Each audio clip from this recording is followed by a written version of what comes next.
I was trying to figure out if I'm royalty or not. Hmm. What's your background? As an acolyte, you're probably not royalty.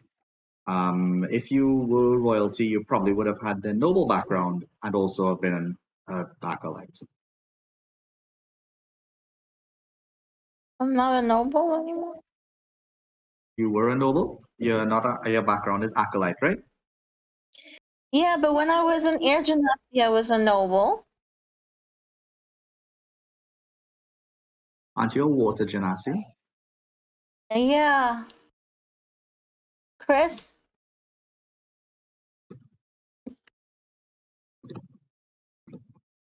What you trying to say? I don't understand. Yeah, what a genasi no. Air Genasi, I was a noble, right? Because you gave me noble heritage. When we built this character of the water genasi, I somehow As I know you need to go and be an acolyte.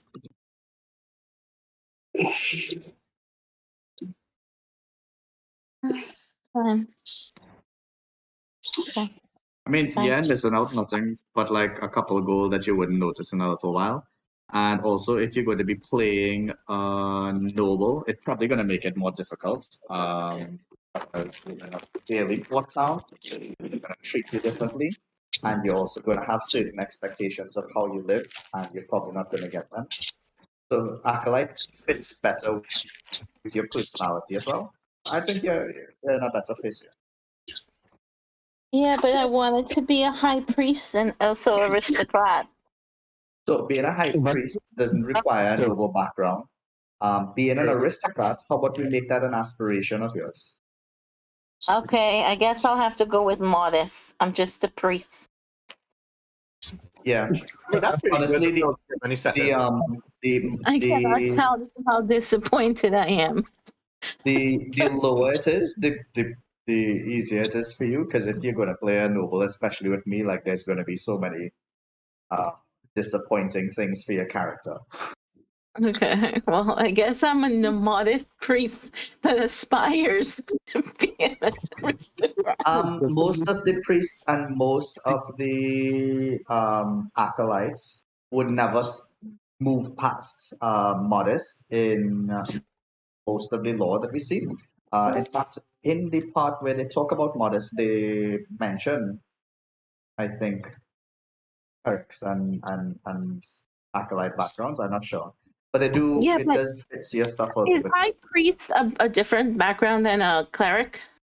So high priest isn't a specific thing. It's in the church or the temple that you're in. It just means that of that temple, you are like a managerial role there. You would have the probably more clerical skill, but like a level 1 cleric, probably not going to be a high priest at all because your abilities as a cleric are quite low. Okay. Okay.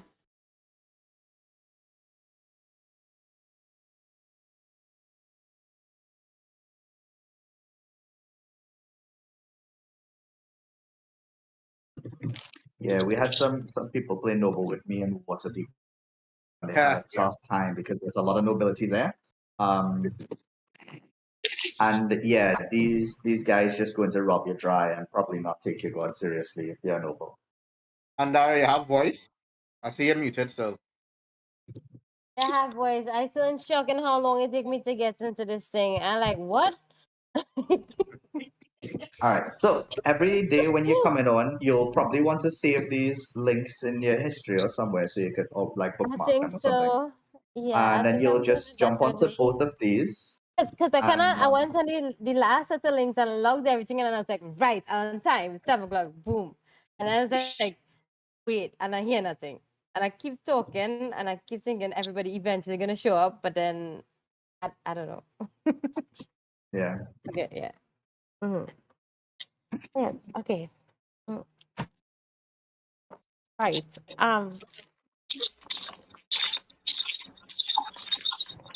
I was saying also, it sounds a bit like we have one person without a headset, and that's creating a bit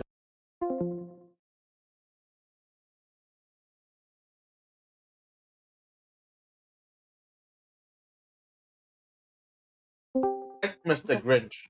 I don't know if it was him. Yeah, well, I'll put on my headset just now, but right now I'm not using it. No, you're fine. D-Spot, are you? Let's see anything from you. Hello? Yep, that's me. Sounds perfect. Everyone sounding good. Alright, cool. Well, whatever it is, it sort of solved itself. Would anybody like to recap what they remember from last week before I give the DM recap? I can do the recap. We got 4 guys, 4 players headed into the Saltmarsh. Zach, Gush, Zach. I can't remember your names. Oh, there it is. We have. Zoom up on this a bit. Up. Right, we have Zach, Merkel, Onyx, and Arangnia headed into Saltmarsh for their own reasons and aspirations. Zach being a soldier sent by the crown, Gush, cleric, trying to convert people to Kronos. Kronos, I think. Kronos. Durania looking for her sister. Merkel, not exactly sure what Merkel doing, but I think he's looking for treasure. So far, yeah, we entered Saltmarsh. We all met up. We all seem to want to work together. So far, we met up. We went to the Saltmore house. Learn that there's goblin. They have a goblin problem in Saltmarsh. Then we went to the city hall, and we got to the city hall. Learned a little bit about everything. Then we went to the went to the snapping line in where we just ate, talked. Gosha tried to convert people. And Dara tried to find out about her sister and almost ridiculed some of the locals there. Merkel and I just sat there watching. We're gonna just slide past that, but let's carry on. No, that's some of the best things that One more happen. Yeah. When you went to the government office, they wanted your mom. She wanted to hear that you went in support to the king, was it? Oh yeah. That lady is Please like about that. yeah. No, but what was she hinting at? She was hinting that she was going to take offense at what, paying taxes? No, I think she took offense that I was sent by the crown. That I work for the crown. I think she was offended that he was for the king. She was kind of, a little. Or there was restricting people. There was restricting access to someone. There was putting them under. The office, when you all went into the office, you all would have met up with Ida Owland. And Ida Owland has been living in Saltmarsh for many, many, many years. She's the owner of a fishing boat. That is how she makes her money. And she's a traditionalist. She did not hide that in the disappointment that she heard that the soldier that came in, Zach, was being sent by the king. And the reason that is because Ida could guess or easily follow the political agenda that the king has by sending people to live in Saltmarsh. Funding people to live in Saltmarsh means that he could have more people in Saltmarsh who support him, which will slowly tip the scales in the direction of the loyalists, which will greatly benefit the king, but disbenefit the traditionalists like Ida Owland. Yeah. Now So that we vote a pardon. Yeah, he put up and basically what is in Trinidad, cut up the nation. It's so well divided. Basically, yeah, is a whole bunch of other islanders coming in just to vote, kind of. But let's take a look at our lobby page. If we take a look at our lobby page, we will notice our session will change to 2. We are still on level 1. You all still have 0 group GP. There are no side quests that you all have gotten. you're still settling into Saltmarsh. We still have our missing girl over here. The loyalist support, traditional support is still 50-50. 0 temples have been established. Whatever these circles are have not been brought in. And there is a new box called Sanity. And that may or may not become apparent to you all. There's one other thing that I want to take a little look at over here. Does everybody see Durania? Yes. Do they observe that Durania looks more like the person that she described as opposed to what her picture was last time? Yes. Yes. Right. So Durania has her, well, elvish face and her little owl thing, which turns out to be mammalian, which I love even more. And Durania, you could actually change how you look with That's a cool. token slide. So what you would do is you would right click, go to multi-slided, click choose side, and there'll be a slider, and you just pick which one you want. So you could do that, or I could do that. When your bird flies away, your spell will dispel, and you will show your true self. So that is something that you now have as an option there. Right click, multi-side, choose side. Cool. Okay, right.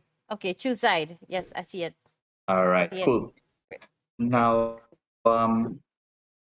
last week when we left our 4 adventurers, they had just settled into Saltmarsh with not much chaos, but a little bit of intrigue. They found each other all happening to enter Saltmarsh on the same day. We had a fighter, Zach, and a blue guy, Merkul, who I guess wouldn't like to be advertised as a rogue. Walking into Saltmarsh, probably a long walk. For Merkul, the environment of marsh is familiar to him because of his background. And for Zach, this is a new sort of space. Yep. The salty air would probably be unfamiliar to him. And the sound of waves would probably stand out more because you wouldn't have heard waves sounding in your homeland, I imagine. It was water deep, but you know. Water deep? Nah, you would have heard rail waves, rail plenty waves. Yeah. Yes, this is not that unfamiliar to you in that case then. Yeah. The main difference will be how small it is. Right. But you all met up and you walked down to see a cleric, Onyx Star, getting some water at the river. And then later, Durania jumped out of the bushes and came to meet all of you all, at which point you all were sniped by some heavy artillerated goblins who managed to fire at you all from maybe hundreds of feet away. You all escaped into Saltmarsh, at which point Zach went to the town hall where he gave his letter from the king, and it was said to him that he would have to wait for a week until he could get his stipend. So until then, he'll just have to use his own savings. The rest of you all went to Lime at the Snapping Inn, the Snapping Line, which is an inn and tavern where you met many people who were fairly upset because of the poor catch today, but still seeming quite devoted to their god Procan. One of our very own, Onyx Star, decided to start making people feel positive thoughts about her god by inviting them to some food and drink. The rest of you all, I think everybody would have had a little chance to get a place to sleep, and we all went to bed. And during that night, of course, dreams would have occurred. Ooh. So, Merkul, the same sight of these hundreds and hundreds of jellyfish fill the dreamscape that you have. The empty net is there, and then soon it vanishes. And what you see changes slightly. Again, there are the jellyfish that are just floating through the ethos of otherwise darkness. Your tongue, it feels sharp, It feels sharp and it's bleeding with salt crystals, but your blood is golden, and the gold drips into a small bowl until it slowly becomes the sun. It becomes the same sun that you recall that shone down on you on the day that you decided to break the law once more. Can you tell us about that day, please, Mirkul?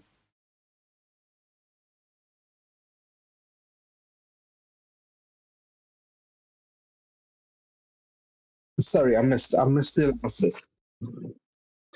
So Really the sorry dream about I was describing, let's hope I could get it back.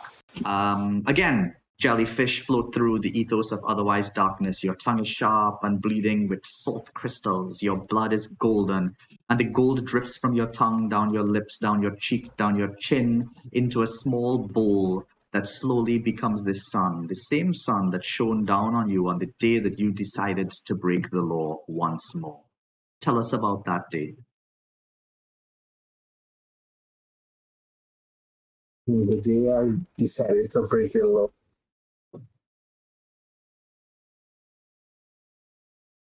Um, could I just come back to that one after at the end? Sure, you could. It could be very simple as you ran into a store and stole something, but give us a small thing. It doesn't have to be deep or valuable, but give us an occasion that you currently remember of you breaking the law.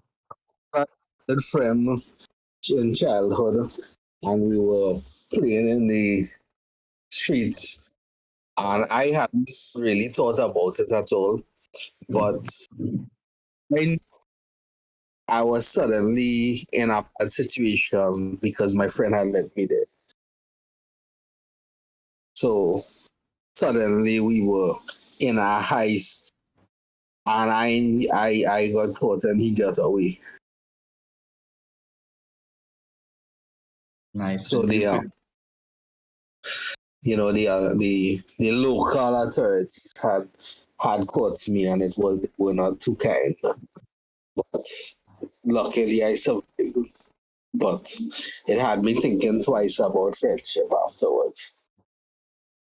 very nice. Very, very nice, actually. I'm glad we didn't come back because that's pretty superb.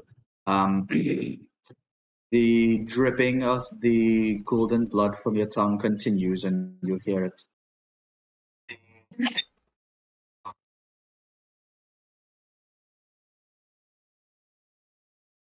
And your dream is mesmerized into this black dripping gold, and you continue through the rest of your night unbothered by dream.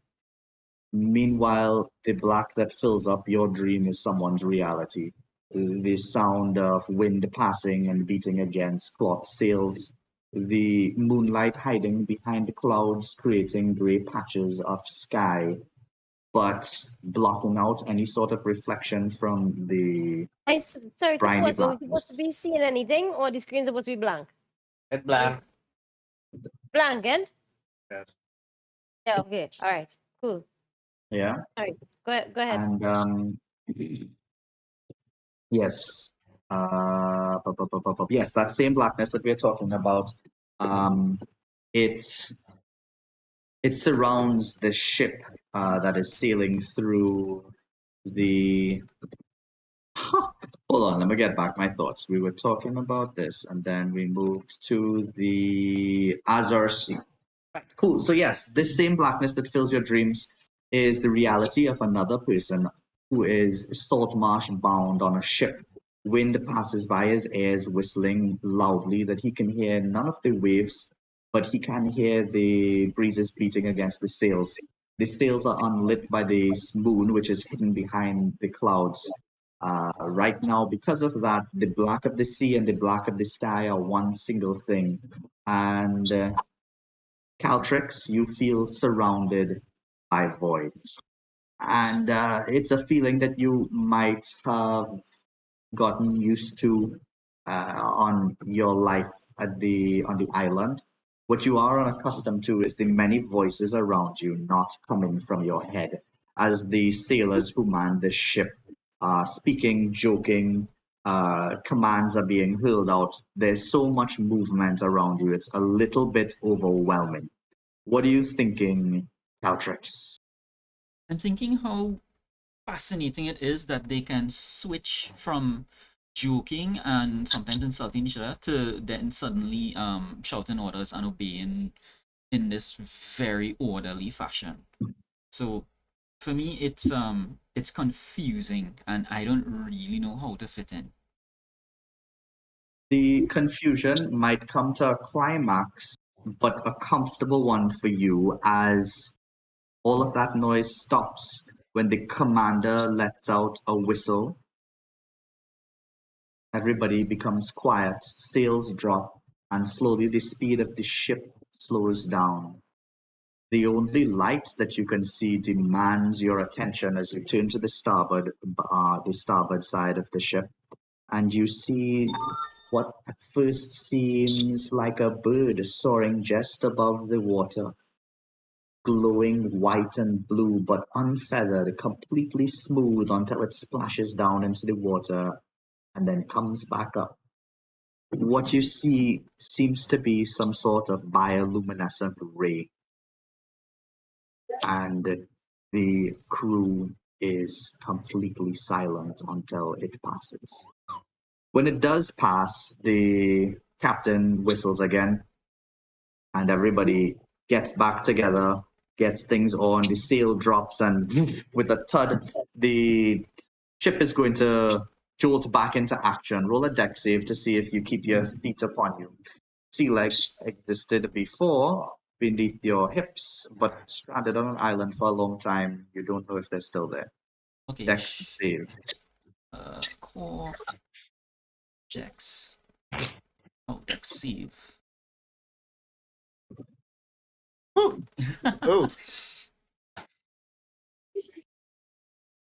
All right, yeah, you fall backwards and you land on the soft of your rear, and it is startling to you. Your brain remembers how to be a sailor, but your body has forgotten, it seems. Well, I am not really a good sailor because remember most of my upbringing was on solid ground. So I mean I can be sure-footed on the side of a mountain, but not so much on the deck of a ship. Very nice, and it shows. Uh, there are lights coming up ahead. They seem orange and flickering. You would easily recognize them as firelight and other sort of magically lit lamps. They picked you up from the island and said that they were heading to Saltmarsh, so you could easily imagine that that is where you're heading. Indeed, I am happy that they picked me up. I I do know that I am kind of bound to keep traveling. I don't know where exactly, but you know I'm gonna end up somewhere eventually. And if they're taking me to somewhere new, that's a-okay with me. They a couple of moments will pass by, maybe a half an hour or so. You can't really tell. Keeping track of time hasn't been your prerogative for quite a while.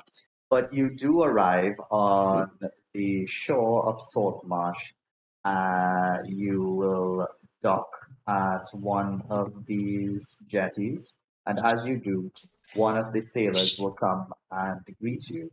And they will say, "Thank Brokan we found you. Ah, well, I'm sure you appreciate the help we've given, but I'm sorry to say this is all we can give." "That's not true. We can give him some information." "And knowledge is power." "How about we recommend a good inn for you to check out? You do have some money, don't you, sir?" I have some. "Then go straight to the snapping line. You should be able to get a nice little meal there, and perhaps even lodging." Proper lodgings will probably be really good after so long. Thanks for the advice.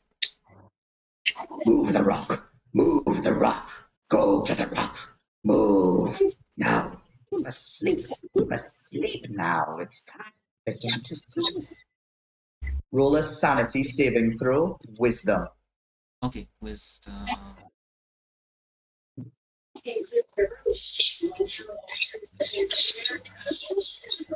Okay. you're going to lose 1d4% sanity. So if you check out your character sheet, there is a section for an additional resource right underneath all your floors and everything. Other resources. You totaled 100. You could subtract your 1d4 and put it underneath. Okay.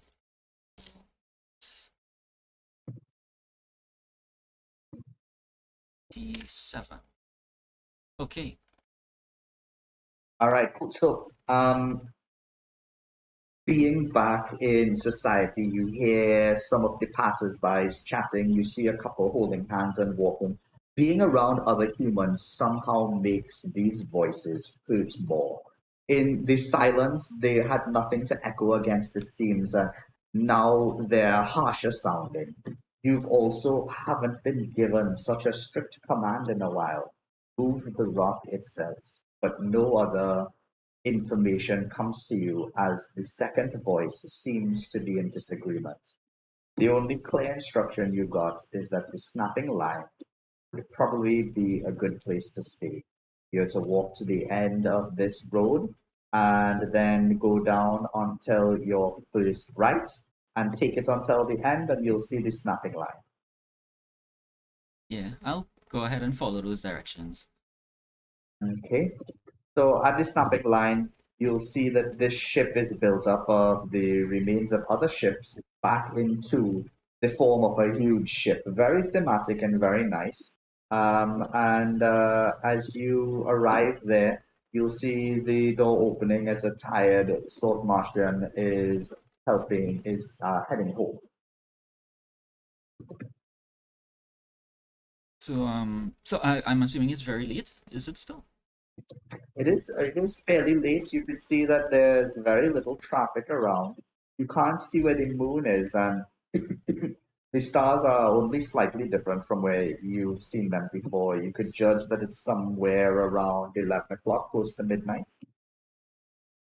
Okay, great. Well, so I'll head straight in and look for someone at the bar still looking. Okay, cool.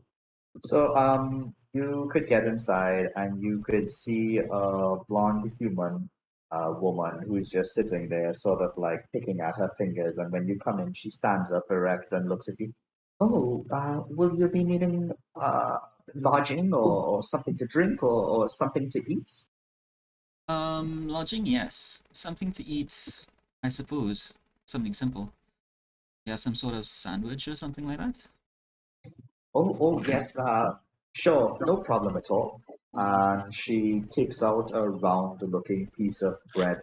It looks quite hard, and she cuts it open. You could imagine from that this is going to be a hearty meal. Maybe your stomach mightn't be able to handle it from the unprocessed foods that you've been eating for quite a while.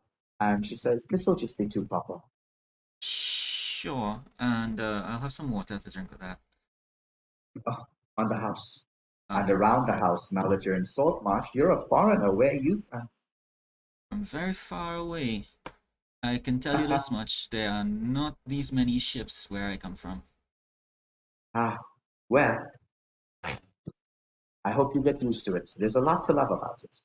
I myself can't be sailing, but I still found a way to be in a ship. Well, I admire your creativity. Thank you very much. Seems like a quiet night. I'd expected that sailors would be the type to keep going all night. There wasn't quite a good catch today, so they didn't have the energy for it. They just wanted the stew, but none of the fun. Once they became liquored up, they headed home and, I suppose, prepared a prayer to Procan for tomorrow. Rokan? Yes. Aye, I'm 100% in on that one. I so can.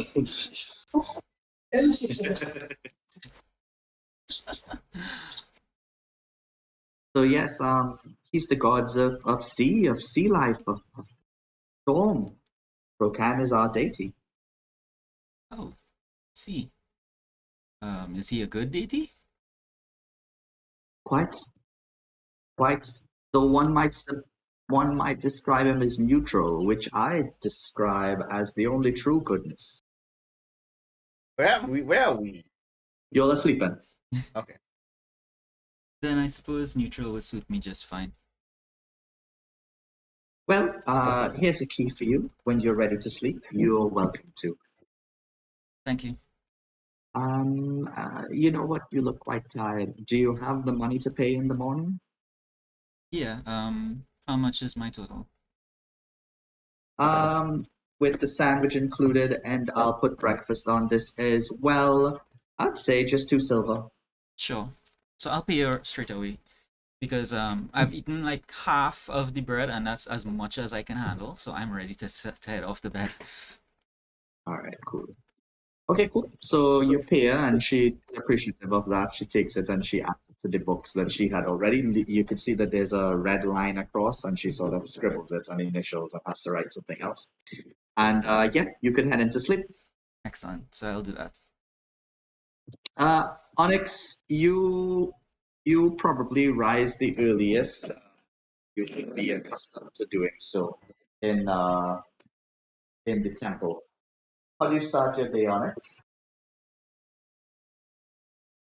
How close are we to the ocean? You are fairly close to the sea. The Azure Sea is 840 feet away from your bedroom. Then I would walk to the ocean to give my devotions. Great. So your ocean devotion can take place within 2 minutes. You could wake up and walk out, and you could see that the fishermen are already heading out, walking with bits of their breakfast and their morning cafe, and they are all heading to different jetties to get onto their fishing boats. You could see that some of the more well-dressed ones are heading to the east, which is up. Yeah. The others are sort of heading out to these smaller jetties down here. There is a nice little area here where the coast actually goes down into a shore that you could walk straight towards the sea. Okay, so that's the option I would take. Okay, as that's happening and Onyx is risen, Zach, you as a soldier also are used to early mornings. What shall you be doing? I shall be taking a walk around town just to see how the locals go about their day. Okay, cool. So yeah, as you get up to take your walk around town, you're going to be passing the doors of the two new companions that you've met. Through one door, you hear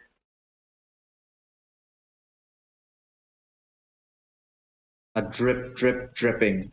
Merkul, that dripping will probably bring you to rise. What are you doing?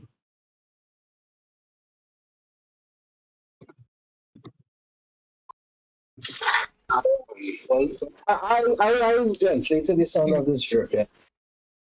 Not disappointed or alarmed at um this kind of thing seems commonplace to me. I get up and I decide to take a walk at the water's edge before Very, eating. very nice. And for you, Durangia, the warmth of your sister, the familiar feeling that's always there when you wake up, greets you a wonderful morning. What do you do?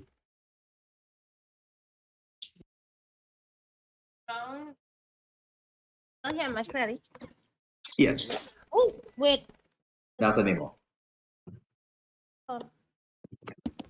Yes, so as you slowly open your eyes, you could feel that feeling of your sister and you could smell her hair next to you, the comforting feeling of knowing she's there. It always makes waking up easier. Right.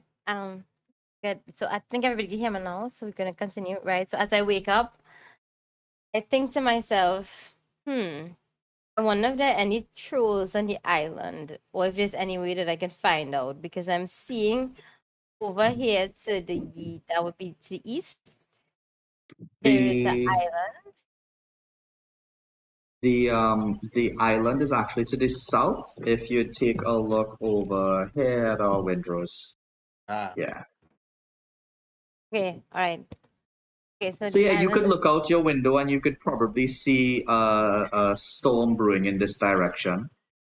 Then you look down and the warmth of familiarity of your sister that accompanied you in your dreams disappears and you feel incredibly alone once again.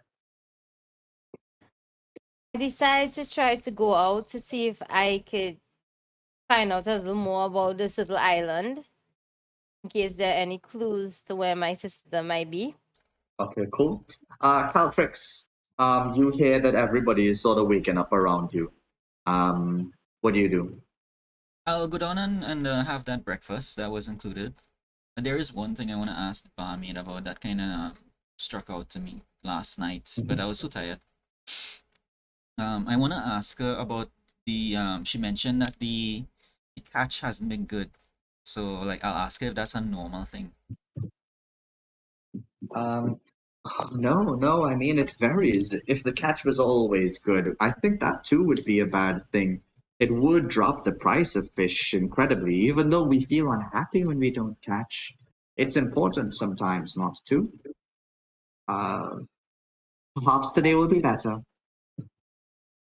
Well, perhaps because on my way here I saw a really interesting creature and I was wondering if that had anything to do with it. Huh. I couldn't say. I don't know. I'm not a fisherwoman. Very well. Thanks for the meal. Yeah, you would see this elvish girl coming in with her little lemur bat owl thing, and this soldier, as well as this water genasi, all in the room at the same time as you. They're all heading towards the door, seemingly in synchrony, but they don't seem to be regarding each other as a team necessarily. What do you do, Caltrix? I waved to them. The guy in armor, he has captured my attention. So because remember I'm trying to reach to the phalanx's next headquarters so I can report what happened. He doesn't seem, now that I look him over, he doesn't seem to be of the phalanx, but I'm hoping I can speak to him and maybe ask if he knows about them. So I'll wave Okay, and cool. wish them good morning and see if they stop to chat. Go ahead and give them an in character good morning. Yeah. So yeah, so I'll raise my hand and wave and say, good morning. You guys sleep well? yes. I slept pretty well. What about you? Did you sleep well? I did. You guys just seemed a little distracted as all. I've seen sailors who've done double shifts that look like that the next morning. Well, just now we've only just arrived here last night after our travels. After my travels. So I'm still a bit tired, I guess. I'm still trying to get accustomed to this area. Oh, What about you? What brings you to hit this place, the Saltmarsh? well, I have a few things I need to do and you know, eventually I may need to move on from here, but so far it seems like a nice place to stop as any. Food is, and then he just stops short of saying it's nice. The food is Well, food. yes, I agree. The place is looks just like a one-stop kind of shop place. But I believe that over time, this place has the potential to get better once the king. Mmm. I like it. Thing you say. Um, Well, you seem to have been traveling a lot. Have you seen a lot of soldiering?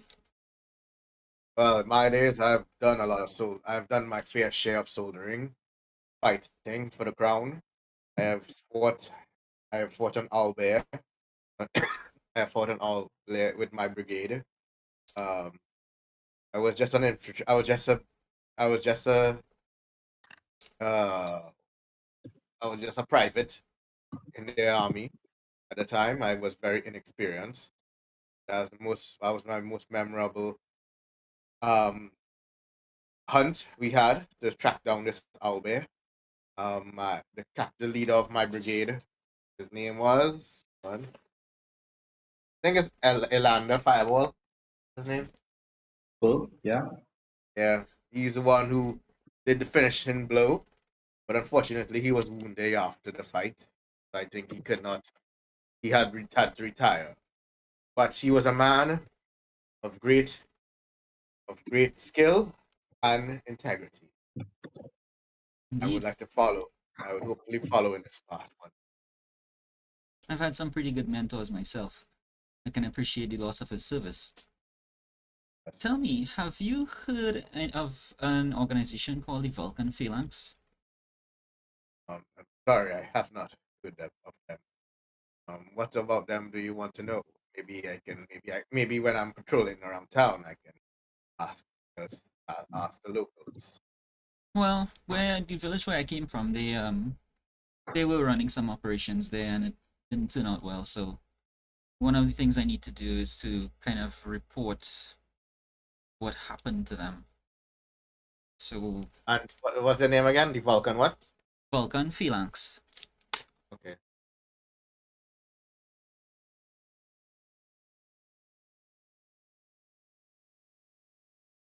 The what? Vulgar? Vulcan. Vulcan.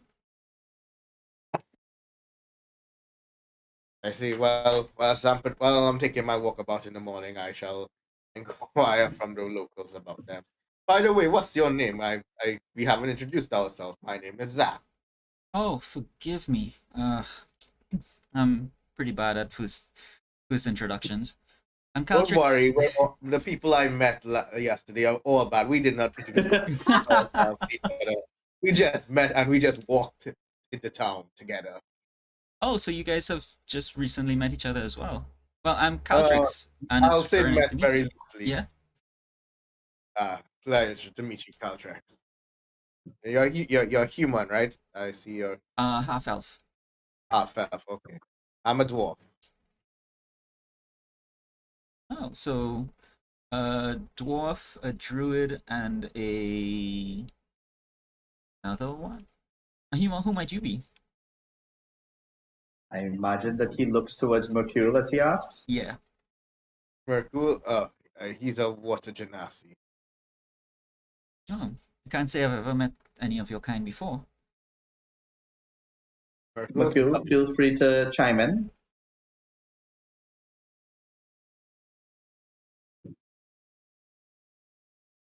Wait, what? Caltrax is talking to you. Really?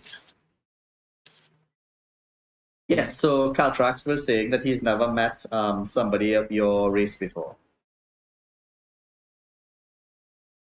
Just one of the sees things that they are unfamiliar with. The unfamiliar can be quite boring, in fact. Well, sometimes I hope that's the case, but it doesn't always turn out that way. So are you three journeying together? Yes, indeed, for now, definitely. He seems like a good guy to stick around with. So yeah. It's decent stick together in a second sword match, just in case. Well, You can willing. broke and willing. I'm learning so much about this place.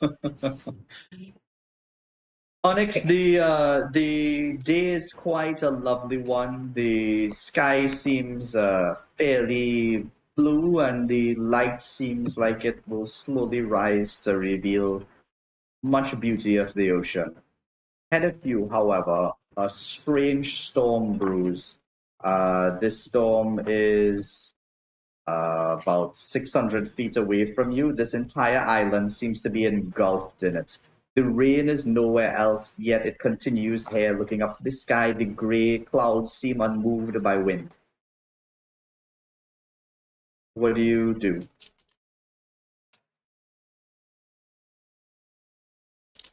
Okay. After I finish my morning devotions, I would go back to the tavern for breakfast. Okay, cool. So, you could head back, and as you open the door, you will see the three that you met yesterday, along with someone new. Yeah, he's got the top of the map. His icon. Yes.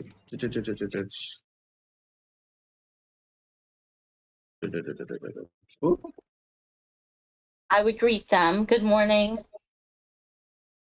I would greet the two that I know. Okay. Why are we moving? All right. moving. That's what it's happening. So, It's happening. good morning. So I would greet the ones that I know. Good morning. Welcome back, Future. Oh, that's Future. Onyx. How was how was your sleep? It was all right. How was your morning devotion? Did you see Dios any? will bless us all. I see you've made a friend. Ah, yes. This is Caltrek. He's just, yes, he came in late last night, as we did not see him. Yes, I came in from the via port, so I didn't come by the road. The ship docked very late last night, and I just could barely eat and then go to bed. A little better off now though. And Are Was you it a rough? soldier as well? no, I'm just a traveler.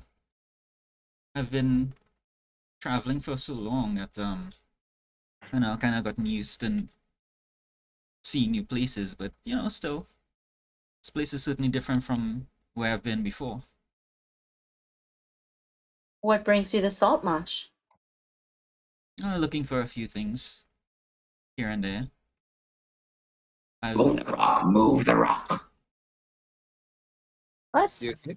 It doesn't. This place is seems like a peaceful place. It doesn't seem to have any of the hills and mountains I'm used to though. Really? Roll a Constitution save. I'd like to see if you could save control your face, or you may roll a deception, your choice. The rest of y'all didn't hear that voice. Right. However, in a moment, we'll see if he has betrayed the fact that something has distracted him. Okay, cool. I'll go with deception, I guess. Caltrex is going to betray inner demons, so to speak, as his eyes dart to the side where there is no one, as if he is looking for someone who's speaking to him. You could see that he's trying to look normal as he looks back to you four. What do the four of you all do in response? I look at him and was like, "Are you all right? You seemed a bit distracted there." No, I'm alright most of the times. Let's just say that. Hmm.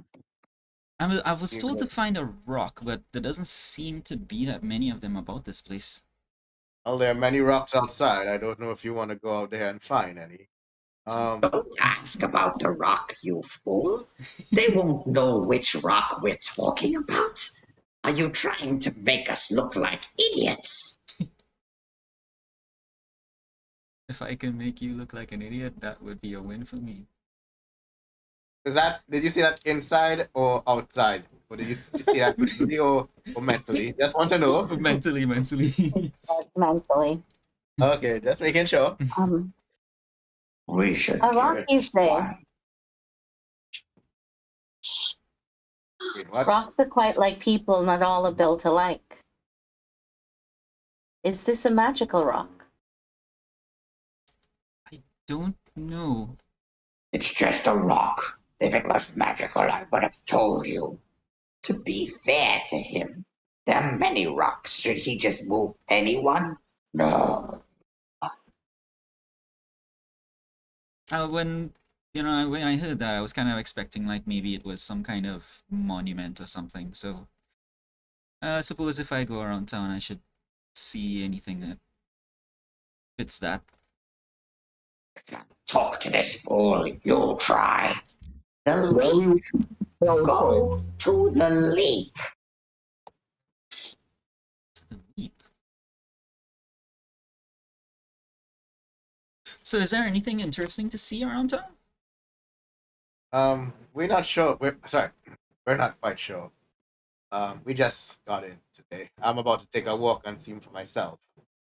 What if Sorry, I overheard while I was eavesdropping. Are you all looking for a tour guide?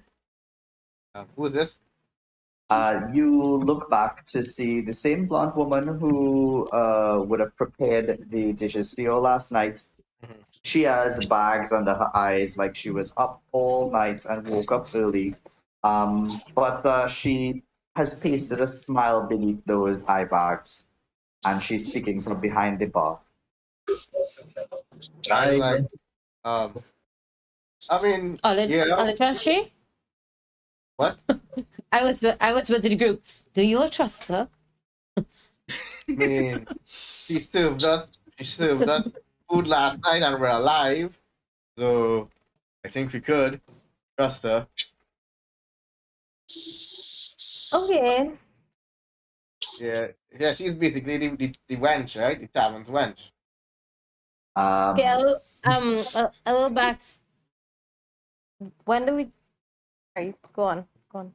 yeah, see, she's not necessarily the wench, she's the barmaid. So she's not the one, she's not walking around and serving. Mhm. She's like manning the entire bar. Okay.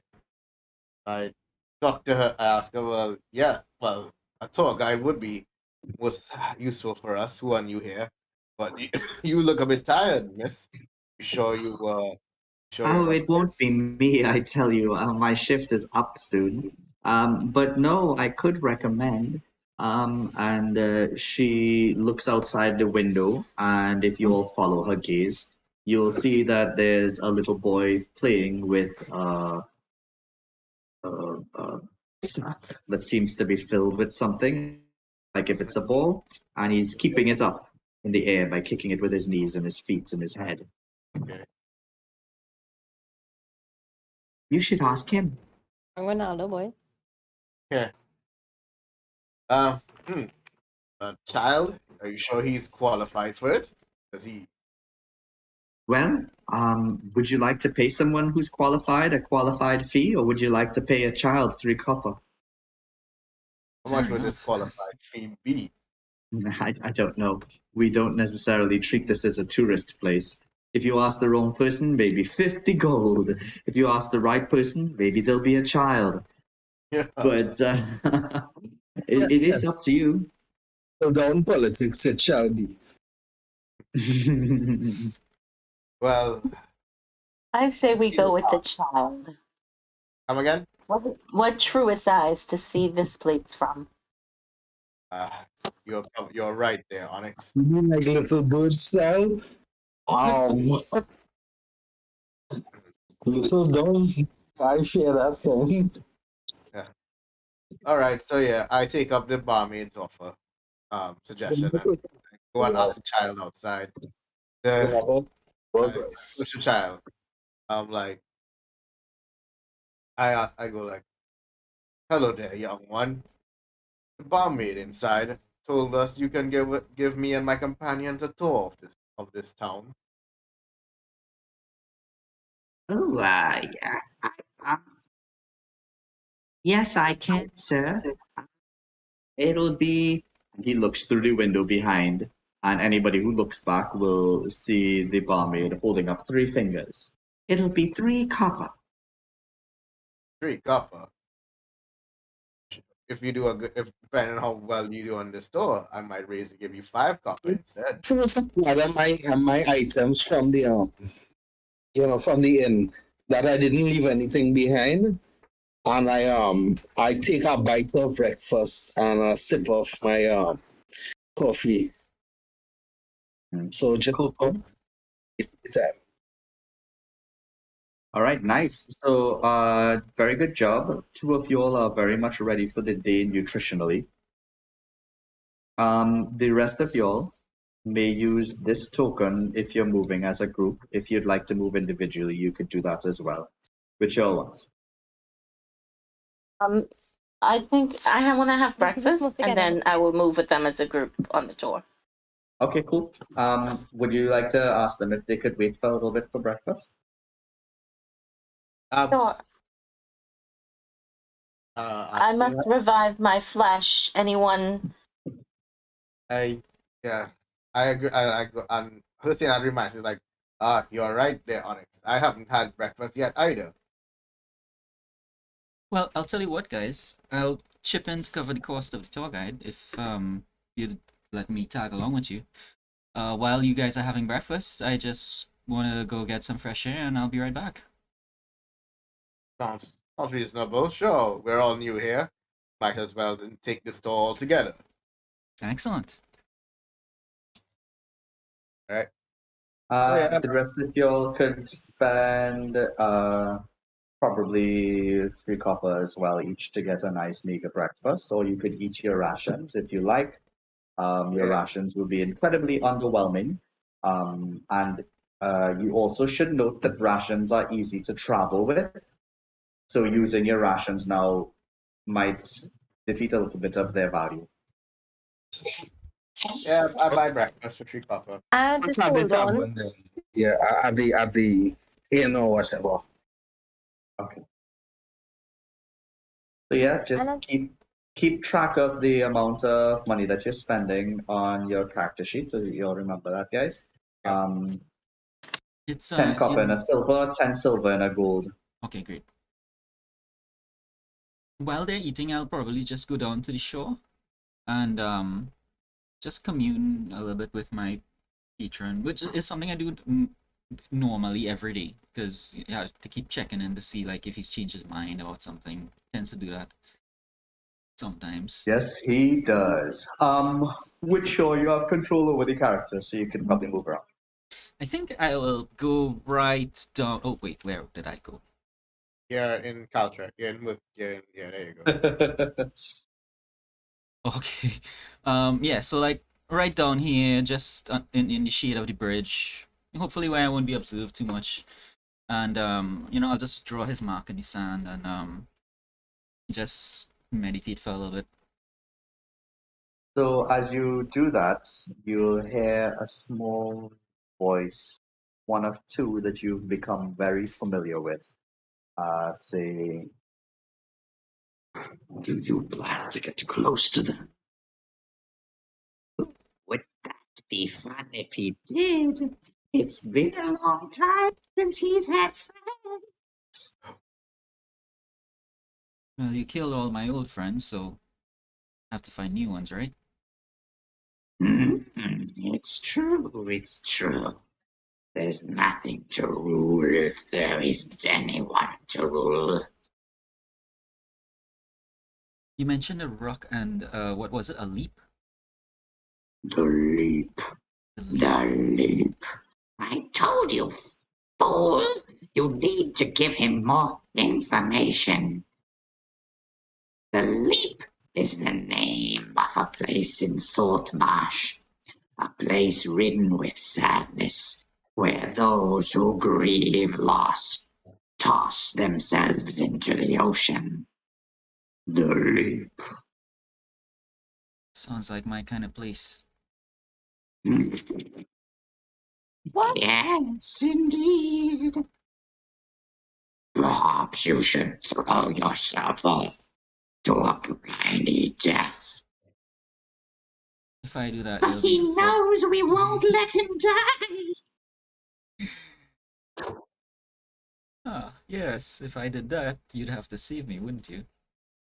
Oh God, is this a Smeagol Golem thing? But you didn't leap with their persons?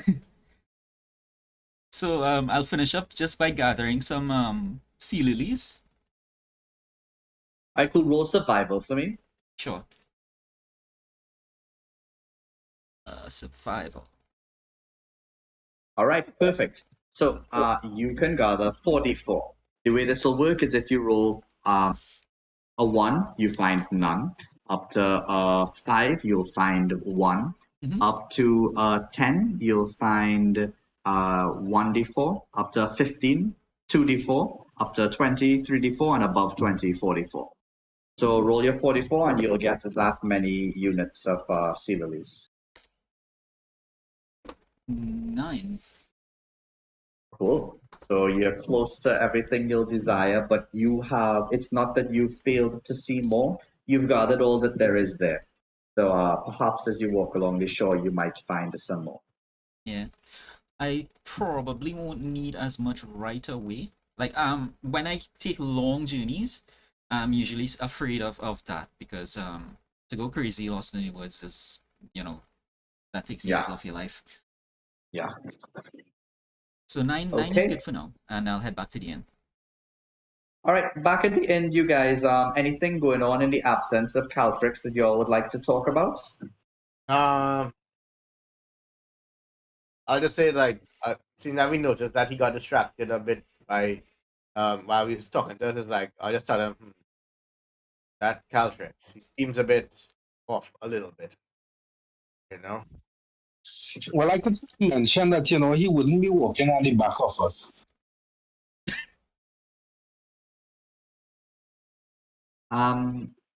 Andara, what is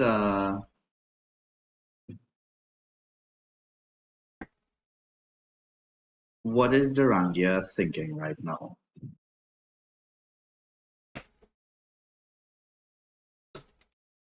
Right now, she is just wondering if she could find a way to get over on maybe one of those smaller islands.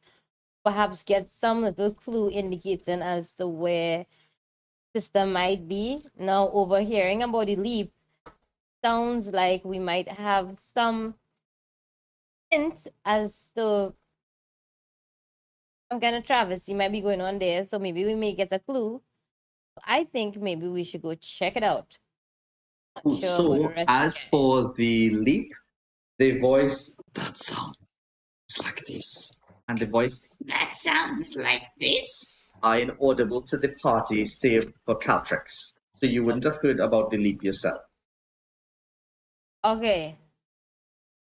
Okay, However, that so little island over there, as you think about the methods that you could find some information about that place with, you think back about your training as a spy. You think back about how you subtly insert certain cues into conversations so that nobody could tell exactly what information you want. That you speak right. to villagers, you speak to innkeepers, you pay attention to everything around you to gather that information. You also know that is simple information like that is fairly easy to gather.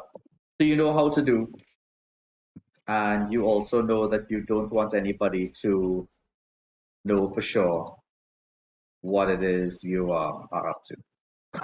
Do I find any clues? Could I do a roll to see if I could find any clues? Roll a Give me a perception direction. for me. Okay.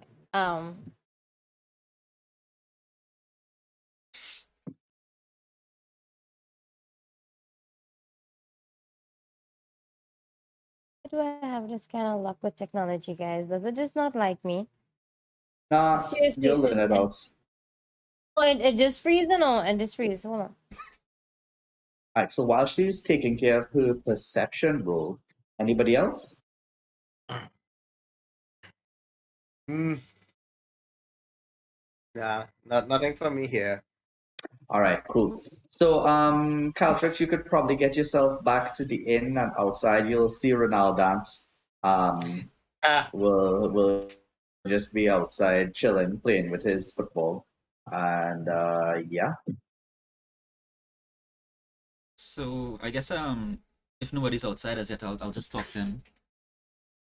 And Okay, you hop in and you you get a sensation that perhaps has been unavailable to you while living on the island.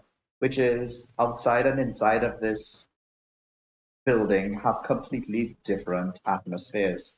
Outside, you're hearing the waves crisply, the breezes are blowing on your face. Inside, the cool of the morning breeze isn't as aggressive. The sound is much damper. It's just a strange thing that being back in society might pique your interest. Yeah, it does. Especially since I use like the wind direction and that kind of thing when I'm hunting. So Right, so you'll see that yeah. Caltrax re-enters the snapping line. You see the doors close behind him and open and close and open and close until they flap to a stop.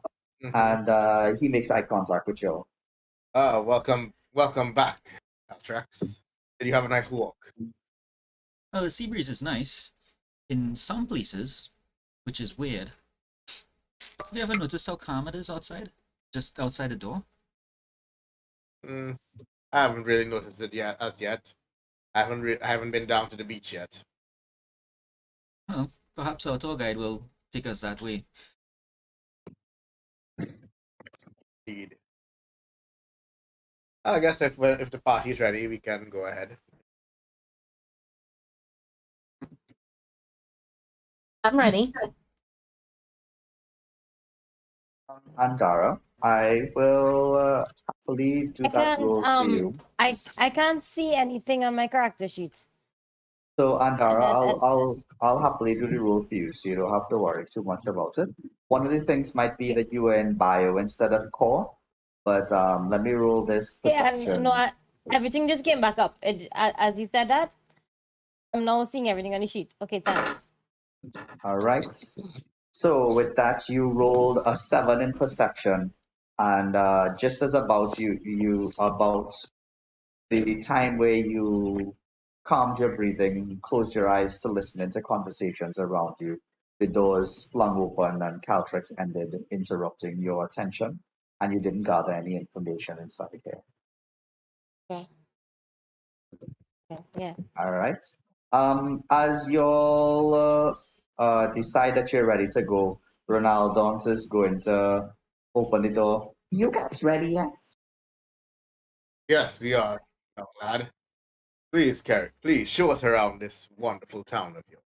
Why, certainly, sir. And he's going to bow, putting one hand towards where his torso is and leaning over it, and then looking up first to see your reaction before he rises. He opens the door for you and holds it open. And as that happens, you all will hear that the town is quite awakened, and the bustle and movement of the town has started. Okay.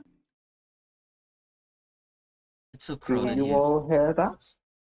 Yeah, it kind of in and out though. All right. So one of the things that you all could do, I think, in your settings is you could adjust your master volume. Yeah, so you'll just go to audio video and you could adjust your master volume there. I have it as quite low because I remember last time, Alex, you were hearing it really loud. I'd like to raise it because I'm not hearing it at all. And you could drop your master volume. All right, sure.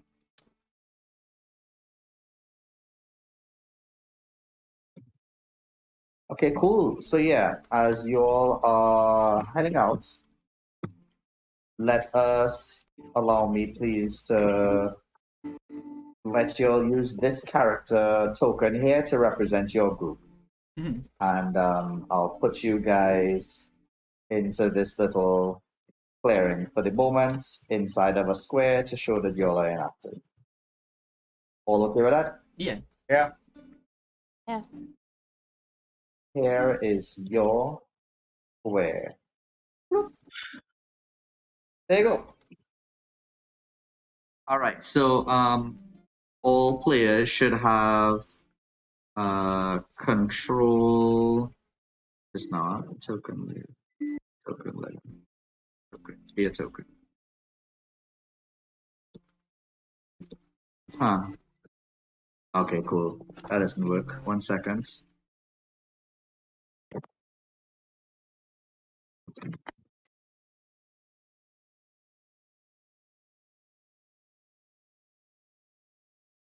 I will just give you all this instead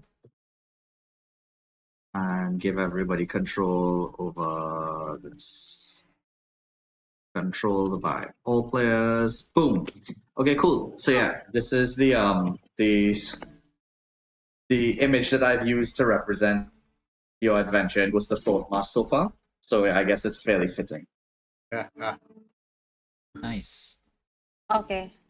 Cool. All right. So as that occurs, this little boy, he's going to keep his football with him, and he's going to say, "Okay, so let's head down to the West first." And as he does so, he's going to guide you all down to the first stop in this tour. As you look before you to see a large bridge that is filled with small buildings built onto the bridge. Hustle and bustle of all sorts of marketing taking place. You'll see a wide variety of wares being sold. And yeah, as he points this out, 1 second. As he points this out, he will say, "And this is Sharkfin Bridge." It's a single large bridge that spans the river with shops and even homes along its length. The bridge predates the village and is large enough for laden carts to pass two abreast. Elves and Feyfolk feel vaguely nauseated when they cross the bridge, owing to an ancient curse placed on it long before Pureland rose to existence. And then his voice returns to sounding like this again, as if he has memorized all of the trivia of this land in an adult voice. Yes. Do you all... Huh? Go ahead. Because you seem. I look at the boy and more amazement, like more surprised that he actually knows all these facts about the bridge. He's waiting for you all to move on. He just starts playing with his football again. Oh, this seems like a good shopping place. What kind of stuff do they sell? What kind of stuff do they sell here? Ronaldo. Well, let's take a walk and see. It changes from time to time.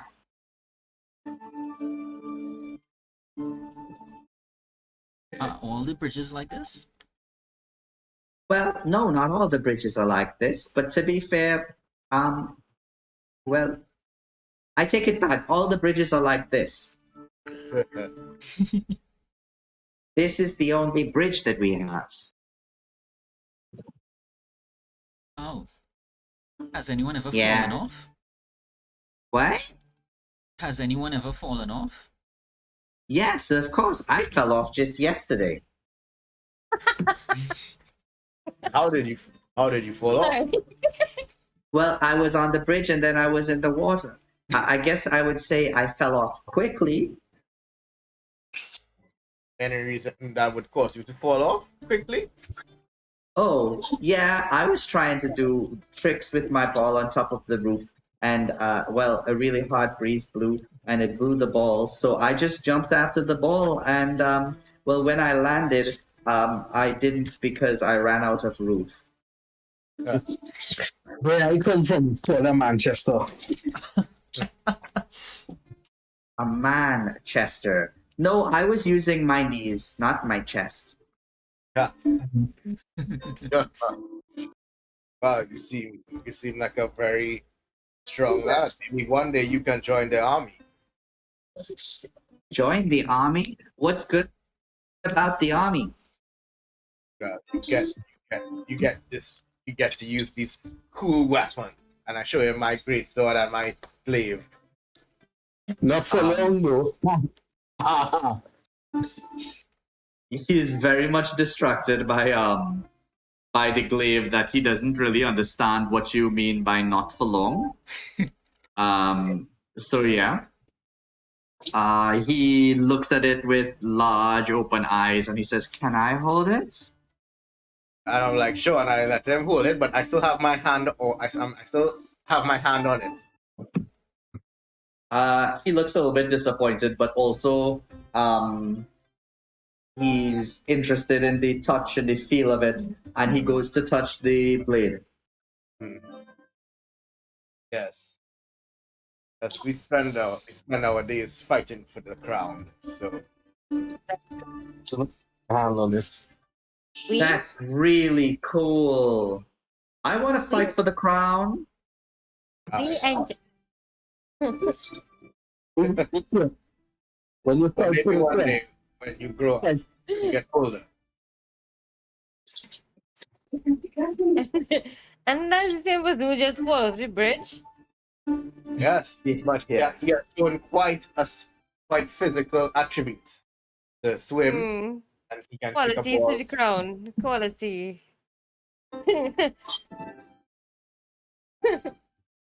He has quite a dexterity in kicking that ball, and he has the ability of swimming. He seems quite So you physical. think I'd make a good soldier? I believe so, with the right training. His eyes Please. are just stars now. Just what? Oh, stars. Stars. Okay. I'm trying to the guy. Could we get like a little description of him again, like who we're talking to? Oh, The child. little boy, he's a young boy, probably 8, 9 years old. He's wearing a yellow tunic along with a canvas pants that goes down to just beneath his knees. He's barefoot and playing with a ball made out of canvas as well. He has no hair. He has a shaven head, and he has a couple missing teeth. Okay. Do we? I just look over to Gusha and see if I get an opportunity to pull her aside and ask her if she thinks that haircut is something religious. Do I get that opportunity? Yeah. Yeah. Okay. So, do I have to roll for it, or do I just ask? No. Just ask her. Go ask her in character. Say it. You know a lot about religion. Doesn't that haircut look as though he might be training to be a monk? Sorry, Kahia. Kahia. It could be. Or he could just have a bout of average lice. I guess oh, DM, would I need to do a perception check for that? Do a medicine check. Okay.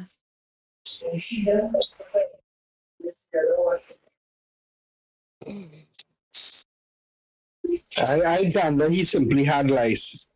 He doesn't have no teacher. I don't know. He rolled that Thank you. you. Roll wrong dice. No, that's me. Natural Oh. on the back. Okay. There I go. 11. He hasn't been itching his head at all. So even if he did have lice, it's no longer there. So you seem pretty safe. Okay, cool. Yeah. Not one in the barber shop, yeah. As you all walk along the bridge, you'll see that people are selling little trinkets. Some people are selling bracelets made out of bone or teeth of sharks and other fishes. You'll see that people are selling certain herbs like sage and rosemary, and also, of course, the coastal lavender that you all saw up at the farm. Right. Somebody is selling fish pies, another person is selling bread rolls.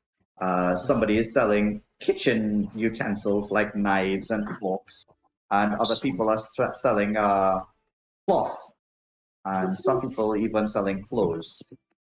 One place you see a bunch of exotic pets, and your little owl is going to go a little bit crazy when it reaches to the pet's place as it spots a little caged mouse. Oh my god, not these pets again. Come here, where you going? Am I able to rile him back in time or not? Roll animal handling. Well, animal handling. Okay, I click on animal handling. Into my chat here. Oh my goodness, that's really bad. So, your owl completely ignores you and goes swoosh. By the way, I have a lot of pets, and this is like natural for me. So yeah, okay. And On point. it On point. it grabs one of the cages and flies back towards you. The shop owner says, Hey, hey, that's mine. Come back here. Come here. Come back. and comes out with a broom and whacks you in the face. The owl moves to avoid being hit. At which point, Get it whacked. actually, Get it whacked. well, something else going to happen. Your Can I loss duck? of well, you're going to momentarily turn back into an orc for a second. Yeah, And yeah. the I want to know owl. if anybody gonna see me because I want to know if I could pull up my hoodie fast enough that I carry So around. let's see. Roll stealth. Let's see if you can hide quickly now. Okay, all right. Roll for stealth. 13 out of 21. How is that? 13? Okay, cool. So Yeah. it's not 13 out of 21, even though that was a very intelligent way of reading it. What it does is it rolls the dice twice. We'll take the first roll. If you have Okay. advantage, we'll take the higher. Okay, If you right, have right, disadvantage, right. we'll take the lower. Okay, cool. So, Right. yeah, what happens is the people who are paying attention to you are going to notice you change into this lady for just a second. But you cover your cowl and look completely down. And most people are looking at the owl. When the owl is smacked by that broom and drops the crate, it lands back on your shoulder, and everybody will see that you return to your other form. The fourth Yol in her party who have noticed this. Any response? I'd be like, I wasn't watching. I was too busy on the owl. I didn't Keep see that. Keep the animal on a leash, and Still not as strange to me as the Genasi. It's perception, or we have to roll for that? To whether we detect it or not, or? Well, for those things, I would have used passive perception. So anything that you are not trying to see, I would use your passive perception to see if you happen to see it anyway. Oh, okay. So do I get away unscathed, or are we still fighting out? You get away unseen, except anybody noticed that she turned into an orc and tried to hide? No, Anybody with a passive perception of 13 or more will notice. Well, I noticed. My past perception is 14, but I didn't notice. I was too busy on the owl. Yeah. Cool. Anybody? Yeah, I didn't notice though. Okay, cool. Well, yeah, nobody noticed. Yeah, you get back in and you look around and you see that nobody's eyes are on you, and it seems like your owl has landed, and the mouse inside the cage is freaking out, and the roll a d20 just for luck. D20 just for luck. Yeah, high is good, low is bad. So we have a D20 here. Third D20, 13? 13, a very unlucky number technically. Ah, So yeah, the cage opens and the mouse starts to scurry away. The owl is looking for it. The shop owner says, No! Save it! That's my mouse! and everybody has an opportunity to try to catch that mouse with a dex save or with an animal handling. Your choice. Dex save. Dex save or with animal? Would that? Okay. Well, He going fit. I was trying to hide. I'm sorry. I don't care. Okay, let that rat run. And then I don't want to be discovered. I didn't really tell my people anything yet. We try to persuade them that we could just buy the mouse. That should cost nothing anyway. You would think so. I'm a lazy genasi when necessary. So I lazily have the mouse anyway. As you say that, Caltrix, you describe how you catch this mouse with your dexterity. Because they stepped away a little bit to have that little conversation. I'm just far enough away from them that I had a little bit of advance warning when the owl tried to fly off, so I was able to kind of get myself in place and reach up and grab the crate. Nice. So you manage to scoop the mouse back inside, and as you're doing so, you'll see that the mouse has very unique patterns in the back. It seems to be shaped like a skull, Sorry.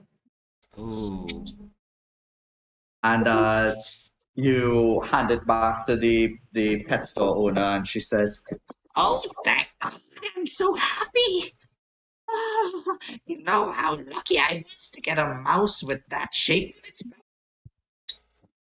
What is that shape, though? I haven't seen any mice like that before.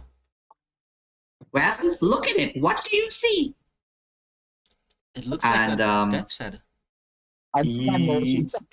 you do see a skull. However, it's more so on a second glance you realize that it's actually just a bunch of blobs that seem to be symmetric, like a Rorschach test. And you saw the skull. Would anybody else like to tell me what they saw when they looked at the Rorschach mouse? Thinking. Could we roll to see what we could see? If you don't have something in mind, I could tell you what you saw. Okay, what do I see? I look around because I'm, No animals. When you look at the mouse's back, what you see are a pair of shackles. What? It's creepy.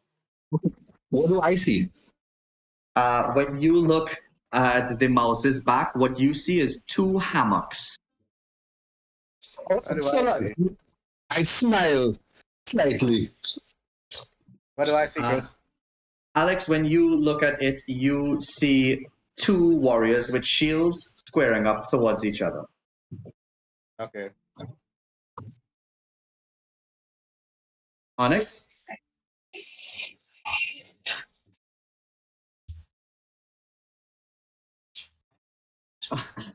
Onyx sees Keranos and nothing else. But on everybody's second glance, they could see that this is basically just an ink blot test mouse, and you only saw your own personality reflected in it. Which is not how Rorschach tests work. I am not trying to say that's true, but in this magical world, it is. And yes, the Keranos anyway. so yeah, the shopkeeper puts back the mouse up and say, Well, all's well that ends well. Now shoot. Get that owl away from here. Sure thing. Okay, I guess we start. Always prejudice against animals. There's always had Are you good guys scaring me? Yes, we yes, we are. Yeah, we are. I'm only prejudiced against predators. I guess you gotta keep that owl on the hand. Law Duran. of the law of the sea. As you're walking away, the shopkeeper will say, Wait. I'm sorry I was upset, but understand that it's hard to train these animals. How about I sell you something that will help? What do you have in mind? Train, huh? Well, for 5 gold, I can give you 5 biscuits, and these 5 biscuits will help you train your owl. out of character, these 5 biscuits will help you pass an animal handling check when you use them. So you see how you failed your animal handling. you could use a biscuit to get the owl to obey instead. I would like to purchase this, but I don't know how much resources I have. Could, could I purchase it and then just get a resource check to update? Yeah, no problem. So, your character seems to have 14 gold and 3 silver pieces, which means technically you can afford it. Would you like to buy the 5? Yeah. You now have 9 gold, and I will include 5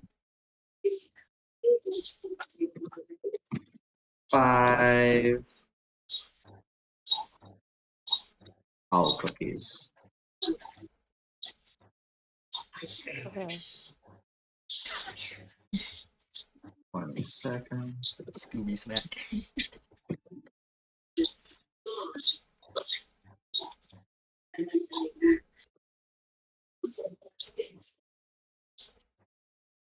You have 5 owl cookies now. All right, so whenever I ask you to roll animal handling, you can after you roll, but before I tell you if you succeed or fail, you could use a cookie to keep the owl on you. Okay. Yeah? All right, cool. All right, as you'll continue along, you'll see a wide variety of clocks start to increase in frequency. It seems like you're getting more fabrics on this side of the bridge until you pass and you see that they seem to be selling what looks like fertilizer, and on the other side, fishing equipment. And there's one single store that's selling mining equipment, and it's run Guys, by a dwarf. Sorry. I go check the dwarf. Guys, and we're not right in front of the troll right there. What troll? The goblin guy who was shooting us the last time. You're looking at the wrong thing.